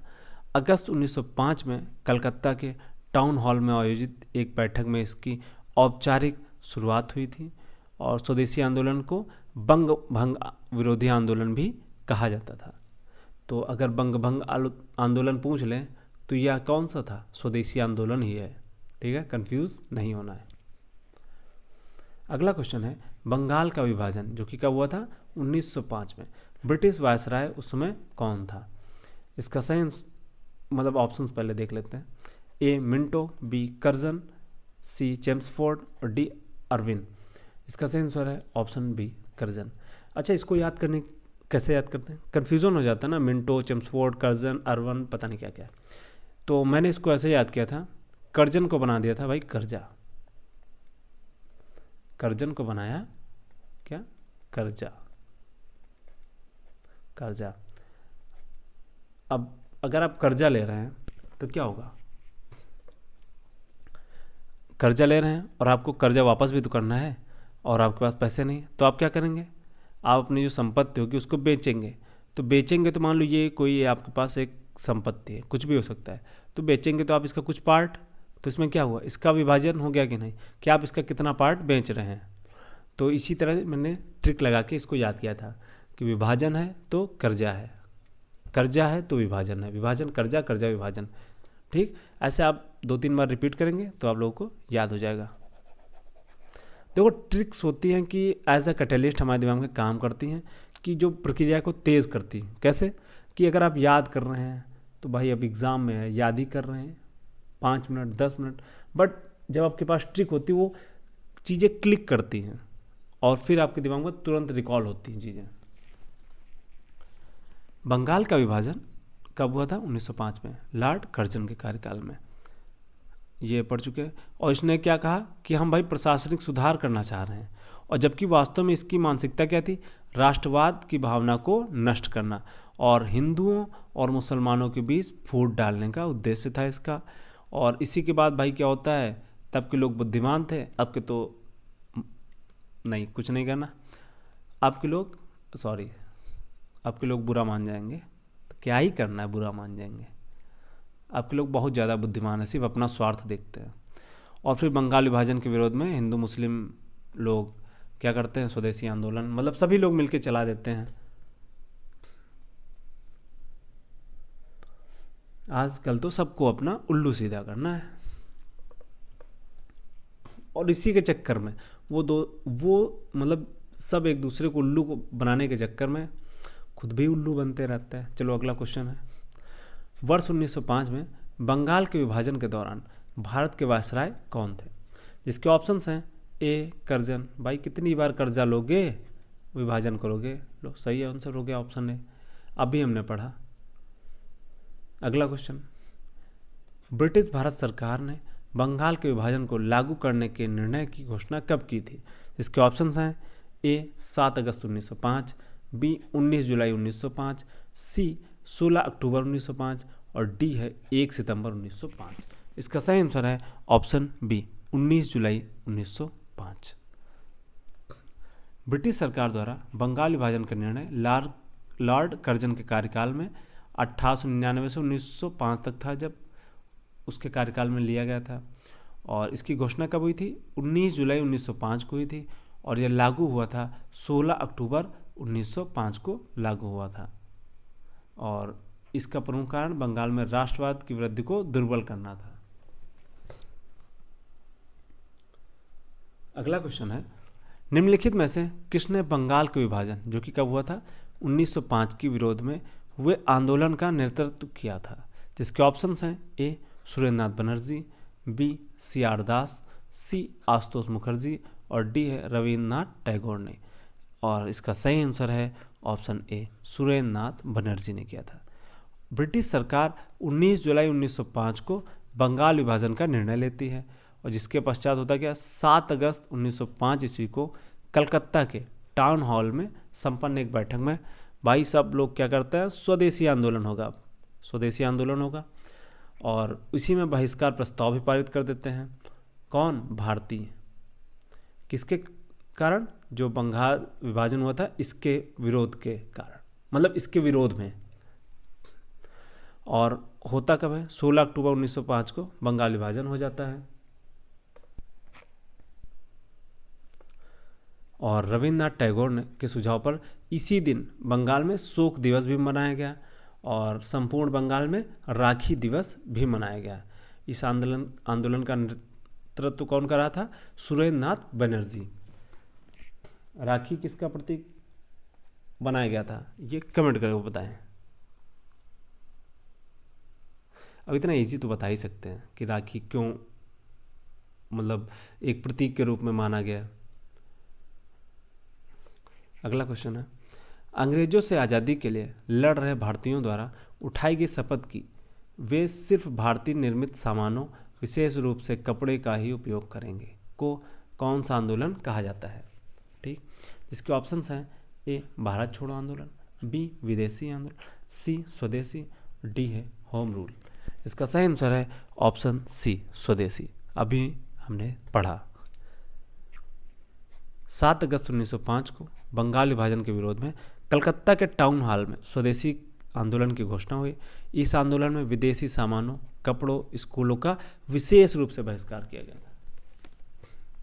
अगला क्वेश्चन है, लॉर्ड कर्जन के बंगाल विभाजन के पीछे निम्नलिखित में से कौन सा एक मकसद नहीं था? इसके ऑप्शंस हैं बंगाली राष्ट्रीयता के मूल पर हमला करना, एकदम सही बात है। ऑप्शन बी बांटो और शासन करो की नीति, ये भी एकदम सही बात है। ऑप्शन सी ब्रिटिश राज की शक्ति का प्रदर्शन, ये भी एकदम सही बात है, भाई शक्ति है तभी तो कर सकते हैं।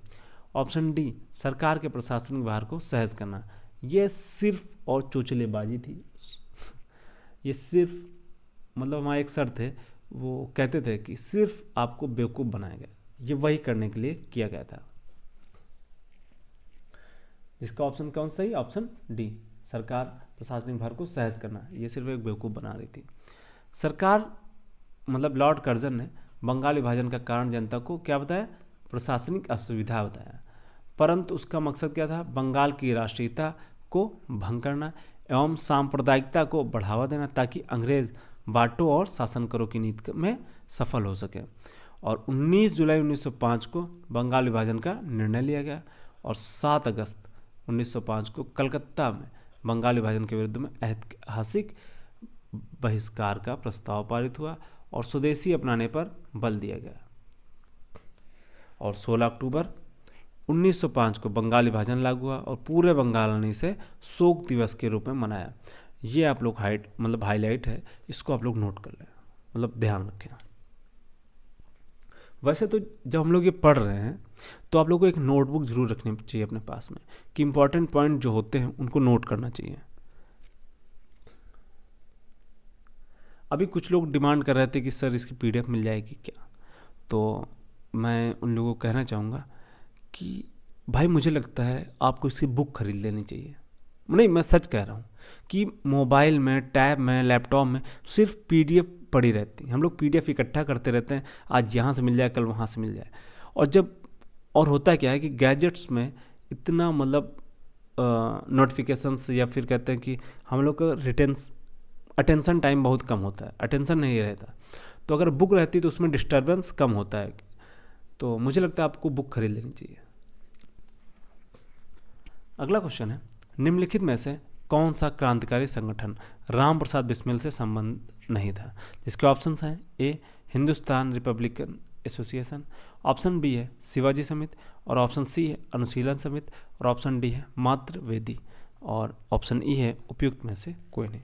इसका सही आंसर है ऑप्शन सी अनुशीलन समिति।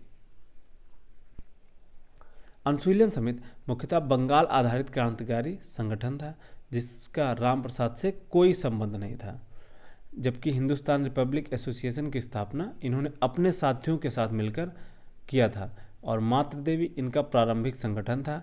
यह विशेष रूप से शाहजहांपुर क्षेत्र में सक्रिय था। भाई हमने भी गुरुकुल जो है इसको इसीलिए इस्टेब्लिश किया था कि मतलब शिक्षा पहुंचाएं, बट क्या होता है कि सोची तो बहुत सारी चीज़ें आती हैं, बट कई बार हो नहीं पाती, कई बार कर नहीं पाते, बट लगे हैं, देखते हैं हम भी शायद देश में कहीं कुछ अपना योगदान कर सकें देश के विकास में। अगला क्वेश्चन है, अनुशीलन समिति का मुख्यालय कहाँ है? जिसके ऑप्शंस हैं ए मद्रास, बी पूना, सी बम्बई, और डी है कलकत्ता, और ई उपयुक्त में से कोई नहीं। इसका सही आंसर है ऑप्शन डी कलकत्ता। अनुशीलन समिति का मुख्यालय कलकत्ता, जिसका वर्तमान नाम कोलकाता है। इसे वर्ष 1902 में प्रमथनाथ मिश्रा ने स्थापित किया था।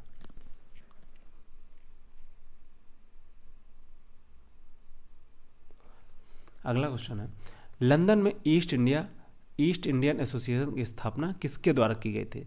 जिसके ऑप्शंस हैं, ए मदन मोहन मालवीय, बी बाल गंगाधर तिलक, सी है गोपाल कृष्ण गोखले और डी है दादा भाई नौरोजी और ई है उपयुक्त में से कोई नहीं।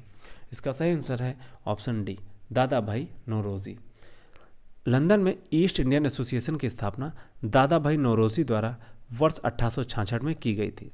इसका उद्देश्य ब्रिटिश जनता को भारत की वास्तविक स्थिति से अवगत कराना और भारतीयों की समस्याओं के लिए जन समर्थन जुटाना था।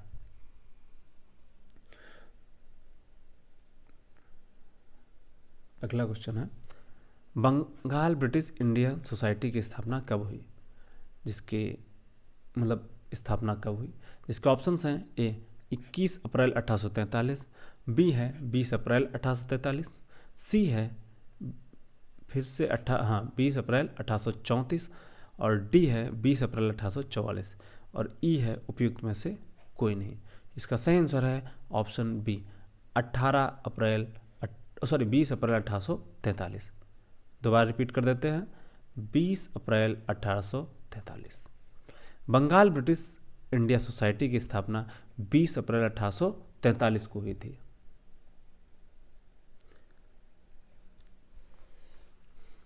अगला क्वेश्चन है, हिंदुस्तान रिपब्लिकन एसोसिएशन की स्थापना किस वर्ष में हुई थी? जिसके ऑप्शंस हैं, ए 1921, बी 1934, सी है 1922 और डी है 1924 और ई है उपयुक्त में से कोई नहीं। इसका सही आंसर है option D, 1924। Hindustan Republican association की स्थापना वर्ष 1924 में हुई थी। इसके संस्थापक सदस्य कौन थे? राम प्रसाद बिस्मिल, सचिंद्र सान्याल और चंद्रशेखर आजाद थे।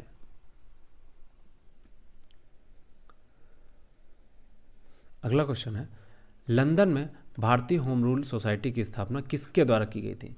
इसके ऑप्शंस हैं, ए श्यामाजी कृष्ण वर्मा, बी सरदार सिंह राणा और सी है कृष्ण स्वामी अय्यर, डी है मदन लाल ढींगरा और ई है उपयुक्त में से कोई नहीं। इसका सही आंसर है ऑप्शन ए, श्यामाजी कृष्ण वर्मा। लंदन में भारतीय होम रूल सोसाइटी की स्थापना श्यामजी वर्मा द्वारा 1905 में की गई थी। मुझे लगता मैंने श्याम जी को पिछले क्वेश्चन में श्यामा जी पढ़ दिया था क्या? बताना जरा कमेंट करके। भाई गलतियां हो जाती हैं, करते नहीं, हो जाती है। अगला क्वेश्चन, निम्नलिखित में से किसने 1928 में बारडोली सत्याग्रह का नेतृत्व किया था? इसके ऑप्शंस हैं, ए महात्मा गांधी, बी जवाहरलाल नेहरू, सी मोहम्मद अली जिन्ना और डी है सरदार वल्लभ भाई पटेल। इसका सही आंसर है ऑप्शन डी, सरदार वल्लभ भाई पटेल। और यहीं से भाई साहब को मिलती है सरदार की उपाधि, सॉरी सर। बारडोली सत्याग्रह का नेतृत्व सरदार वल्लभ भाई पटेल ने किया था। यह आंदोलन 1928 में गुजरात के बारडोली तालुका में किसानों द्वारा भूमि कर में वृद्धि के विरोध में शुरू किया गया था और इसी के फलस्वरूप बाद में क्या होता है कि वहाँ की जो औरतें होती वो सरदार की उपाधि देती हैं, सरदार मतलब वल्लभ भाई पटेल को। अगला क्वेश्चन है, गदर पार्टी भारत की स्वतंत्रता के उद्देश्य से एक प्रारंभिक क्रांतिकारी आंदोलन था। इसका मुख्यालय कहाँ स्थित था? इसके ऑप्शंस हैं, ए लाहौर, बी लंदन, सी सैन फ्रांसिस्को, डी कलकत्ता, ई उपयुक्त में से कोई नहीं।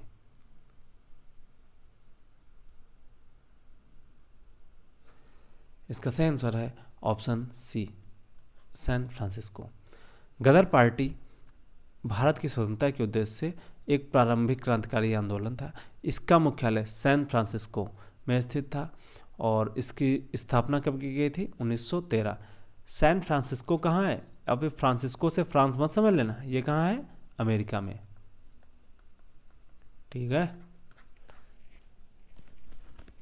अगला क्वेश्चन, निम्नलिखित में से किसके नेतृत्व में मंडी षड्यंत्र हुआ था? जिसके ऑप्शंस हैं, ए आज़ाद हिंद फौज, बी गदर पार्टी, सी हिंदुस्तान सोशलिस्ट रिपब्लिकन एसोसिएशन और ऑप्शन डी है अभिनव भारत सीक्रेट सोसाइटी। अब देखो सेम क्वेश्चन मतलब 28 को भी पूछा गया, 29 को भी पूछा गया। इसका सही आंसर क्या है? ऑप्शन बी, गदर पार्टी।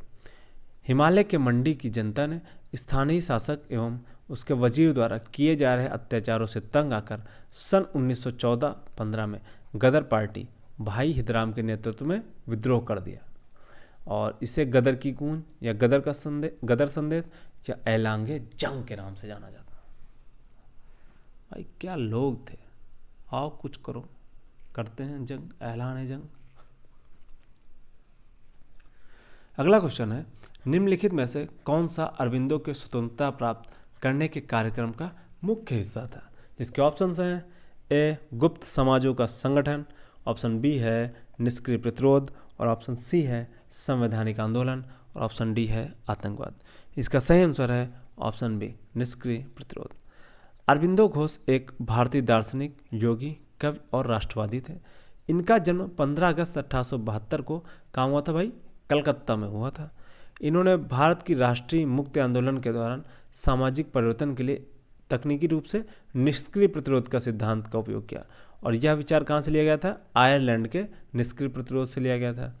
और इनका जो निष्क्रिय प्रतिरोध था वो गांधी जी के निष्क्रिय प्रतिरोध से बिल्कुल अलग था, क्योंकि ये मानते थे कि हाँ, कहा गया निष्क्रिय प्रतिरोध क्या है? इनके अनुसार क्या था? निष्क्रिय प्रतिरोध अहिंसात्मक होना चाहिए, परंतु ये सरकार निर्दयी है तो हिंसा का प्रयोग करने से भी नहीं चूकना चाहिए। समझे? मोरल ऑफ द स्टोरी ये है कि टिट फॉर टैट, जैसे को तैसा।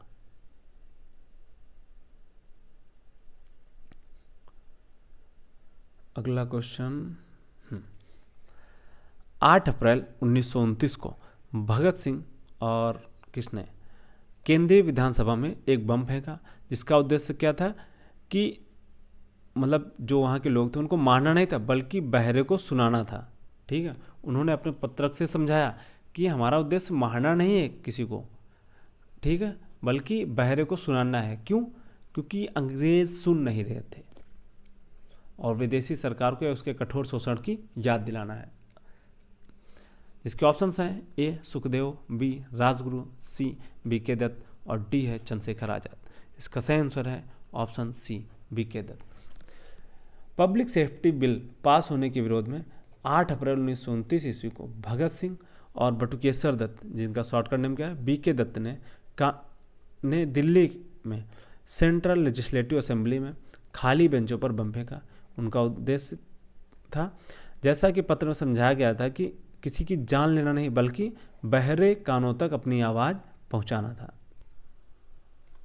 भाई अगर जान लेना होता तो खाली बेंचों पर क्यों फेंकते? इसीलिए कह रहे हैं उनका जो उद्देश्य था वो सिर्फ बहरे कानों तक अपनी आवाज़ पहुंचाना था, ना कि किसी की जान लेना। अगला क्वेश्चन है, वर्ष 1910 में मध्य भारत में निम्नलिखित में से कौन सा विद्रोह शुरू हुआ? जिसके ऑप्शन है, ए कोल, बी बस्तर, सी संथाल और डी है वर्ती। इसका सही आंसर है ऑप्शन बी। वर्ष 1910 मध्य भारत छत्तीसगढ़ के बस्तर से शुरू हुआ था।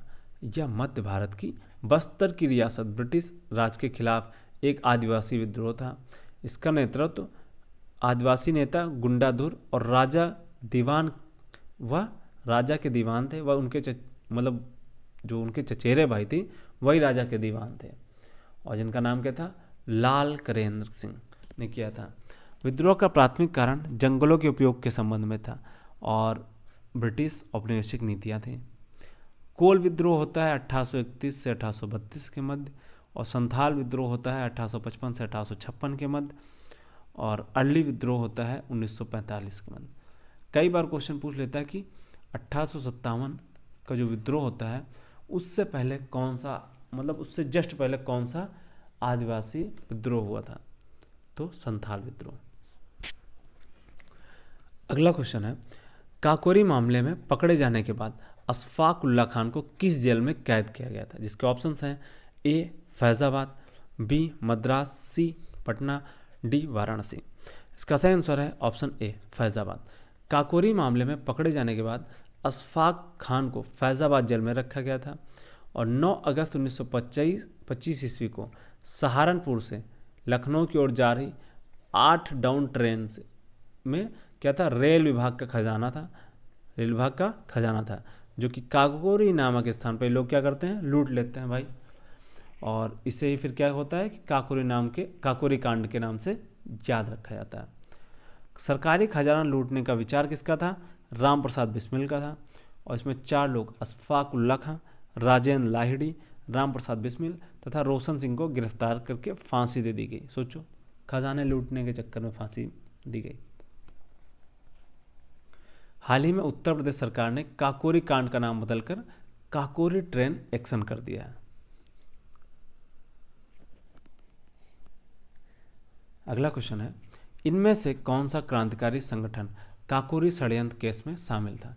इसके ऑप्शंस हैं, ए गदर पार्टी, बी अनुशीलन समिति, सी है अभिनव भारत ग्रुप और डी है हिंदुस्तान रिपब्लिकन एसोसिएशन। इसका सही आंसर है option D, Hindustan Republican association. अब काकोरी षड्यंत्र हिंदुस्तान रिपब्लिकन एसोसिएशन द्वारा किया गया था। और इधर कुछ संगठन दिए गए हैं, फिर इनके स्थापना वर्ष हैं और इनके संस्थापक कौन कौन थे। जैसे गदर पार्टी जो है यह 1913 में स्थापित हुई थी। इसके संस्थापक कौन कौन से हैं, लाला हरदयाल और सोहन सिंह भाकाना थे। और अनुशीलन समिति जो है इसकी स्थापना कब हुई, 1902 में। और इसके संस्थापक हैं वरिंद्र घोष एवं पी मिश्रा। अभिनव भारत 1904 में स्थापित हुई, जिसके संस्थापक कौन है, विनायक दामोदर सावरकर। अगला है हिंदुस्तान रिपब्लिकन एसोसिएशन, जिसकी स्थापना 1924 में हुई और इसके संस्थापक हैं सचिन सान्याल, राम प्रसाद बिस्मिल और चंद्रशेखर आज़ाद। अगला है हिंदुस्तान सोशलिस्ट रिपब्लिकन एसोसिएशन, जिसमें कौन है, चंद्रशेखर आज़ाद हैं और भगत सिंह है।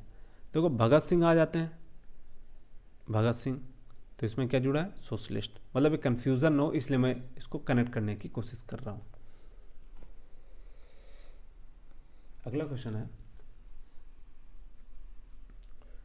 सन 1915-16 में किसके नेतृत्व में 2 होम रूल लीग शुरू हुई? जिसके ऑप्शंस हैं, ए एनी बेसेंट और लोकमान्य तिलक, बी तिलक और लाला लाजपत राय, सी है तिलक और बिपिन चंद्र पाल, डी है तिलक और अरविंद घोष।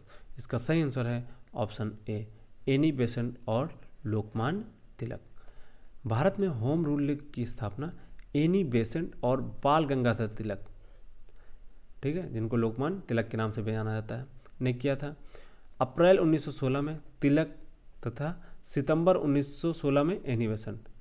देखो अप्रैल 1916 में कौन है, ये भाई साहब है तिलक, और सितंबर 1916 में कौन है, मैम साहब एनी बेसेंट। होम रूल की स्थापना करते हैं। तिलक ने मराठा एवं केसरी तथा एनी बेसेंट ने कॉमनवील और न्यू इंडिया नामक समाचार पत्र निकाले। तिलक ने कौन से समाचार पत्र निकाले, मराठा और केसरी, और एनी बेसेंट ने कॉमनवील और न्यू इंडिया नामक समाचार पत्र निकाले। और एक बात, एनी बेसेंट प्रथम महिला थी जो कांग्रेस की अध्यक्ष बनी, और अभी हम लोगों ने थोड़ी देर पहले पढ़ा है। तो कमेंट करके बताइए कि पहली भारतीय महिला कौन थी जो कांग्रेस में अध्यक्ष के रूप में आई। 1917 में अध्यक्ष बनी, जबकि तिलक कांग्रेस के कभी भी अध्यक्ष नहीं बने।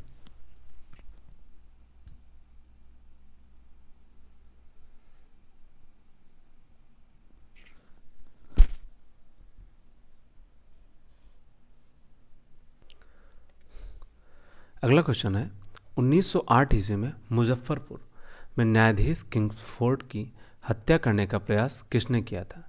इसके ऑप्शंस हैं, ए प्रफुल्ल चाकी तथा खुदीराम बोस, बी है खुदीराम बोस तथा भगत सिंह, और सी है भगत सिंह तथा सुखदेव, और डी है प्रफुल्ल चाकी तथा भगत सिंह। इसका सही आंसर है ऑप्शन ए, प्रफुल्ल चाकी तथा खुदीराम बोस।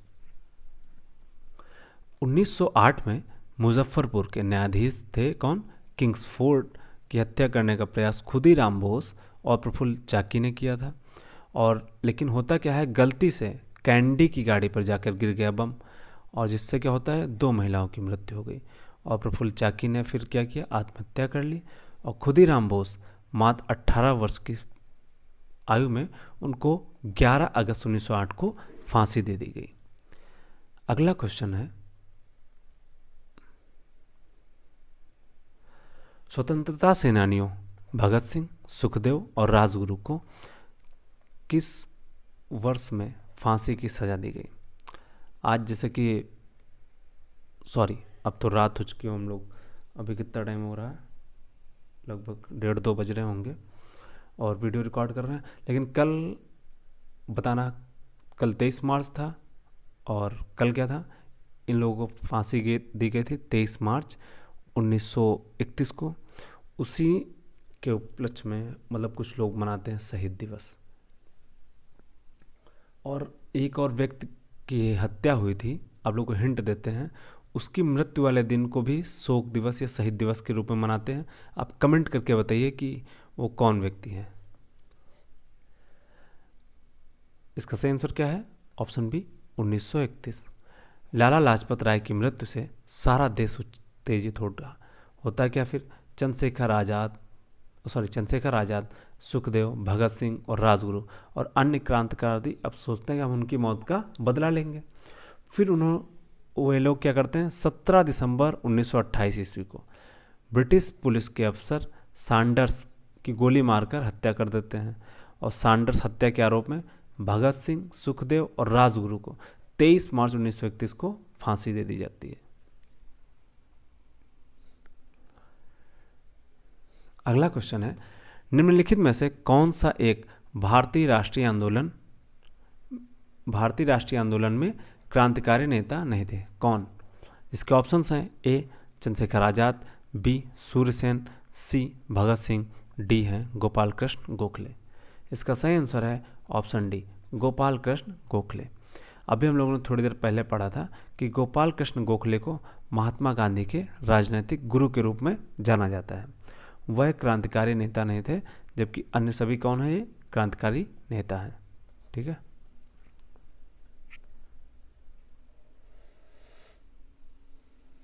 अगला क्वेश्चन है, निम्नलिखित में से किस शहर में स्वतंत्रता सेनानी चंद्रशेखर आज़ाद ने ब्रिटिश पुलिस द्वारा घिर जाने पर खुद को गोली मार ली थी? जिसके ऑप्शंस हैं, ए भोपाल, बी इलाहाबाद, सी है कानपुर और डी है जबलपुर। इसका सही आंसर है ऑप्शन बी इलाहाबाद। 27 फरवरी 1931 को जब चंद्रशेखर आज़ाद, सुखदेव और अन्य साथी इलाहाबाद के एल्फ्रेड पार्क में भविष्य की योजनाओं के बारे में विचार कर रहे थे, तभी ब्रिटिश पुलिस ने उन्हें घेर लिया था और आज़ाद ने पिस्तौल निकाल कर गोलियां चलानी शुरू की और सुखदेव को वहाँ से भगा दिया कि तुम जाओ, हम इनसे निपटते हैं। और अंत में होता क्या है, उनके पास एक गोली बची, तो उन्होंने पढ़ लिया था कि वे जीवित रहते पुलिस के हाथ नहीं आएंगे। और फिर क्या होता है, वे बची गोली से स्वयं पर दाग लेते हैं और आत्म बलिदान कर देते हैं।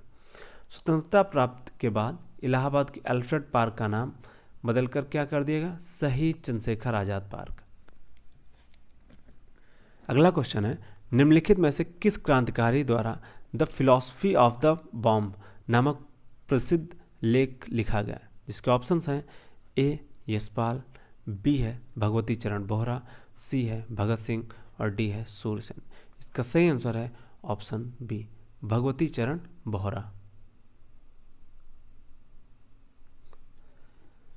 क्रांतिकारी भगवती चरण बोहरा ने बम का दर्शन अर्थात द फिलॉसफी ऑफ द बम्ब नामक प्रसिद्ध लेख लिखा, जिसका शीर्षक हिंदुस्तान प्रजातंत्र समाजवादी सभा का घोषणा पत्र रखा गया था। अगला क्वेश्चन है, वर्ष 1904 में किसने क्रांतिकारियों के गोपनीय समिति के रूप में अभिनव भारत का आयोजन किया था? इसके ऑप्शंस हैं, option A V D. Savarkar, option B Prafulla Chaki, option C है सचिन सान्याल और ऑप्शन डी है रास बिहारी बोस। इसका सही आंसर है ऑप्शन ए वी.डी. सावरकर। सन 1904 ईस्वी में क्रांतिकारियों में विनायक दामोदर सावरकर और उनके भाई गणेश दामोदर सावरकर व नारायण दामोदर सावरकर ने क्रांतिकारियों के गोपनीय समिति, जिसका अन्य नाम क्या था, गुप्त समाज के रूप में अभिनव भारत समिति का गठन किया।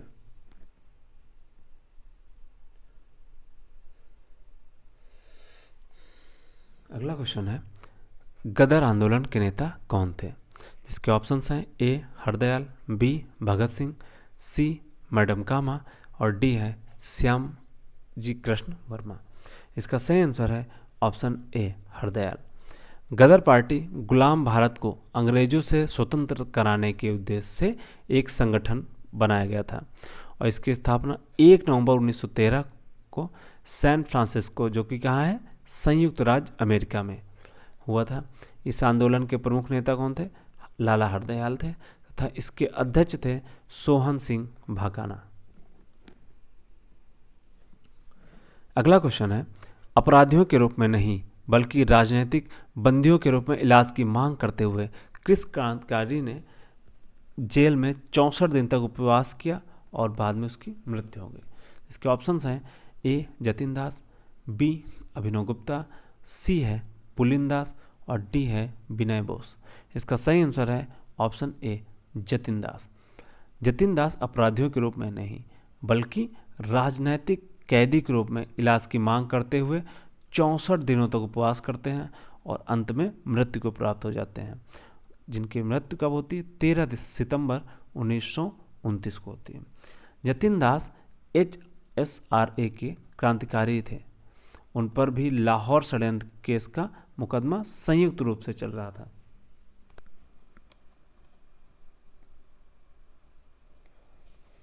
अगला क्वेश्चन है, 1908 में खुदीराम बोस और प्रफुल्ल चाकी ने मुजफ्फरपुर में किस ब्रिटिश जज पर बम मारा एवं उसे मारने का प्रयास किया, जो पहले कलकत्ता के मुख्य प्रेसिडेंसी मजिस्ट्रेट थे?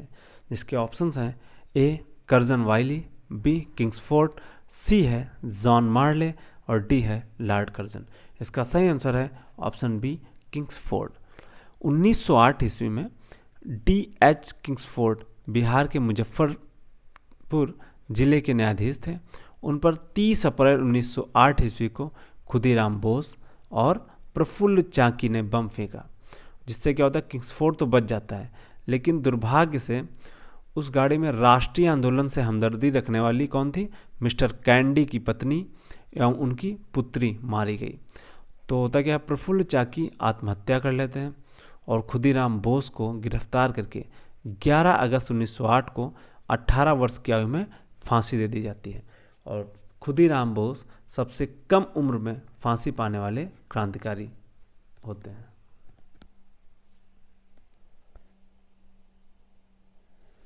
अगला क्वेश्चन है, मुक्त भारत समाज की स्थापना किसने की थी?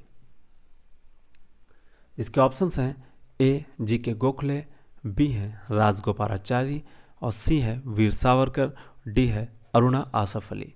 इसका सही आंसर है ऑप्शन सी वीर सावरकर। मुक्त भारत समाज की स्थापना वीर सावरकर ने की थी जब वे छात्र थे और इंडिया हाउस में रहते थे। उस दौरान अंग्रेजों से भारत को स्वतंत्र कराने के लिए क्रांतिकारी दलों का गठन किया। उनमें से ये प्रमुख थे।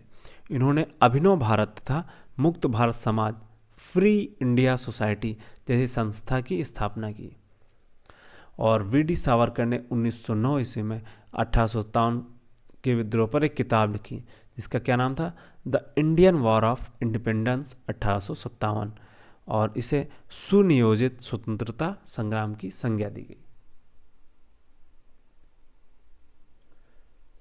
अगला क्वेश्चन है, निम्नलिखित का मिलान कीजिए। इधर ऑप्शन ए कुछ व्यक्तियों के नाम दिए, ऑप्शन बी में कुछ उनके कार्यक्रम अर्थात इनके द्वारा उद्घाटन मतलब घटित कार्यक्रम, महत्वपूर्ण कार्यक्रम। चलिए देखते हैं। राम प्रसाद बिस्मिल है और इधर कौन है? लाहौर षड्यंत्र, सूर्यसेन काकोरी षड्यंत्र, अरविंदो घोष चटगांव शस्त्रागार छापा और भगत सिंह अलीपुर बम हमला। तो इसमें देखो सबसे पहले वो करना होता है कि जो आपको पता है उनका आप मिलान कीजिए। जैसे सूर्यसेन क्या है? चटगांव शस्त्रागार। सबसे पहले ये मिलान कर देते हैं हम भाई, 2 से मिलाया 3 को। अब देखो 2 से 3 किसके किसके साथ है? इसमें है नहीं, ये गलत है। 2 से 3 इसमें है नहीं, इसमें भी गलत है। 2 से 3 इसमें है, हाँ इसमें है, और इसमें है नहीं है, लो ये भी गलत। अरे इसमें तो एक से ही देखो सारे एलिमिनेट हो गए। तो ज़रूरी नहीं कि आपको हर बार सारे ऑप्शंस पता हों। अगर आपको एक पता होता है तो आप ऐसे ही देख सकते हैं, ठीक है। ये तो मतलब लक था कि एक ही बार में काम कर गया, बट ज़रूरी नहीं कि हर बार ऐसा हो। आपको सारे ऑप्शंस मैच करने हैं, बट जैसे ये एलिमिनेट हो रहा है तब कोई बात नहीं।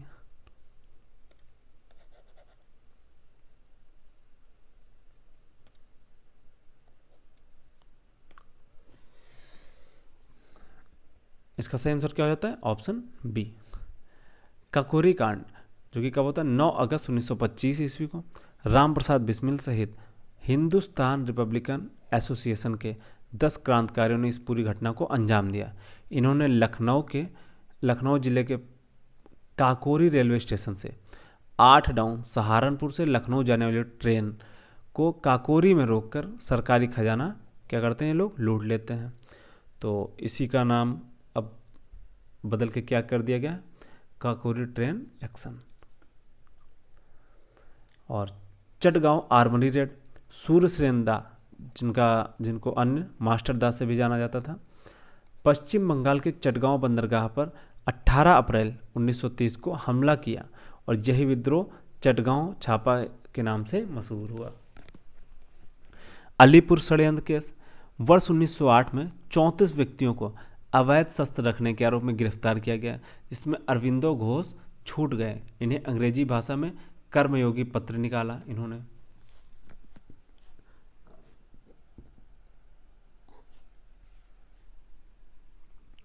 अगला क्वेश्चन है लाहौर षड्यंत्र मामला।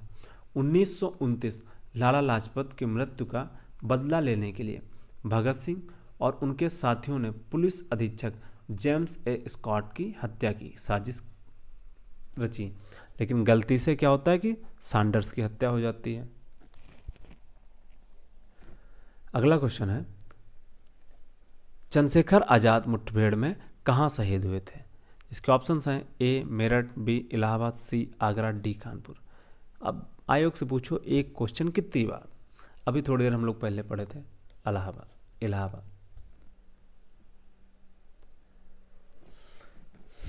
27 फरवरी 1931 को इलाहाबाद, जिसका अब नाम क्या हो गया प्रयागराज, के अल्फ्रेड पार्क में पुलिस के साथ मुठभेड़ में चंद्रशेखर आजाद शहीद होते हैं।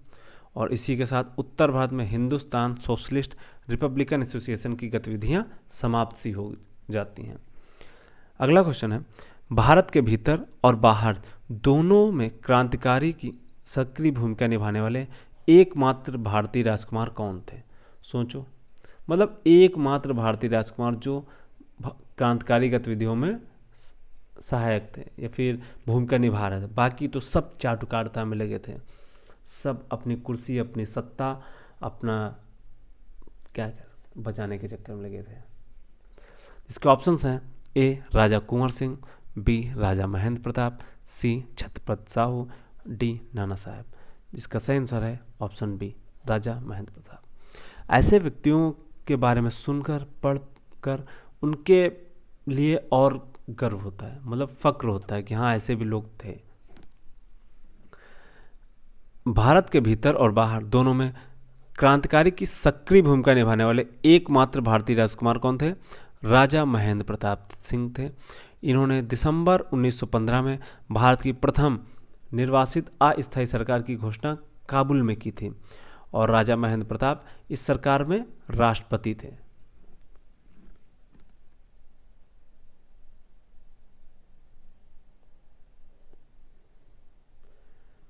अगला क्वेश्चन है महाराष्ट्र में 1900 में विनायक दामोदर सावरकर द्वारा स्थापित गुप्त समाज को कहा जाता है क्या? इसके ऑप्शंस हैं ए अनुशीलन समिति, बी मित्र से मेला, डी है डेक्कन शिक्षा समाज, सी है सत्यशोधक समाज। इसका सही आंसर है ऑप्शन बी मित्र मेला। महाराष्ट्र में 1899 ईस्वी में विनायक दामोदर सावरकर द्वारा स्थापित गुप्त समाज को मित्र मेला के नाम से भी जाना जाता है और 1904 में ही एक गुप्त सभा अभिनव भारत में परिवर्तित हो गया और इसको गणपत उत्सव मनाने के सिलसिले से शुरू किया गया था। और इस प्रश्न में क्या दिया गया? एक्चुअली 1900 दिया गया, तो यह थोड़ा गड़बड़ है और यहाँ पे क्या होना चाहिए था 1904, सॉरी, रात के 2:30 बज रहे होंगे, तो 2:30 कितना बज रहा है भाई? हाँ, अभी 1:35 ही हुआ।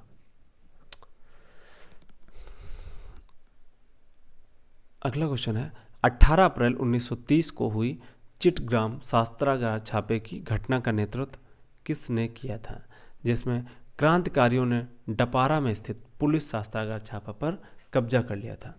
इसके ऑप्शंस हैं ए चित्तरंजन दास, बी गणेश घोष, सी बाघा जतिन और डी है उल्लासकर दत्ता। इसका सही आंसर है ऑप्शन बी गणेश घोष। 18 अप्रैल 1930 ईस्वी को गणेश घोष की अगुवाई में क्रांतिकारियों के एक समूह ने पुलिस शस्त्रागार, जो कि कौन सा था, डपारा पुलिस लाइन पर कब्जा कर लेते हैं और इसे ही चटगांव शस्त्रागार छापा या चटगांव विद्रोह के नाम से जाना जाता है। तो अभी हम लोग 10 चैप्टर कंप्लीट कर चुके हैं। अगला 11वां चैप्टर है महात्मा गांधी एवं उनके प्रारंभिक आंदोलन। ये हम लोग देखेंगे अगली वीडियो में। तब तक के लिए धन्यवाद। अगर आप लोग यहाँ तक पहुँचे हैं तो आप लोगों का बहुत बहुत आभार। और आप लोगों के अंदर एक बात मैं ज़रूर कहना चाहूँगा कि आप लोगों के अंदर पेशेंस बहुत है, क्योंकि आजकल शॉर्ट्स की दुनिया में लोग लॉन्ग वीडियो कम ही प्रेफर कर पाते हैं और अंत तक तो पहुँच ही नहीं पाते हैं। अगर आप में जुनून है, जज्बा है, तभी आप यहाँ तक पहुँचे हैं और आप में कुछ कर दिखाने का ज़रूर है।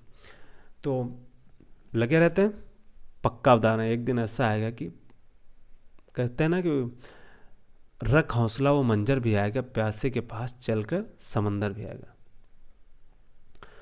तो कल के लिए मिलते हैं फिर अगली वीडियो में। कमेंट करके ज़रूर बताइए कि वीडियो आपको कैसी लगी। ठीक है, थैंक यू सो मच।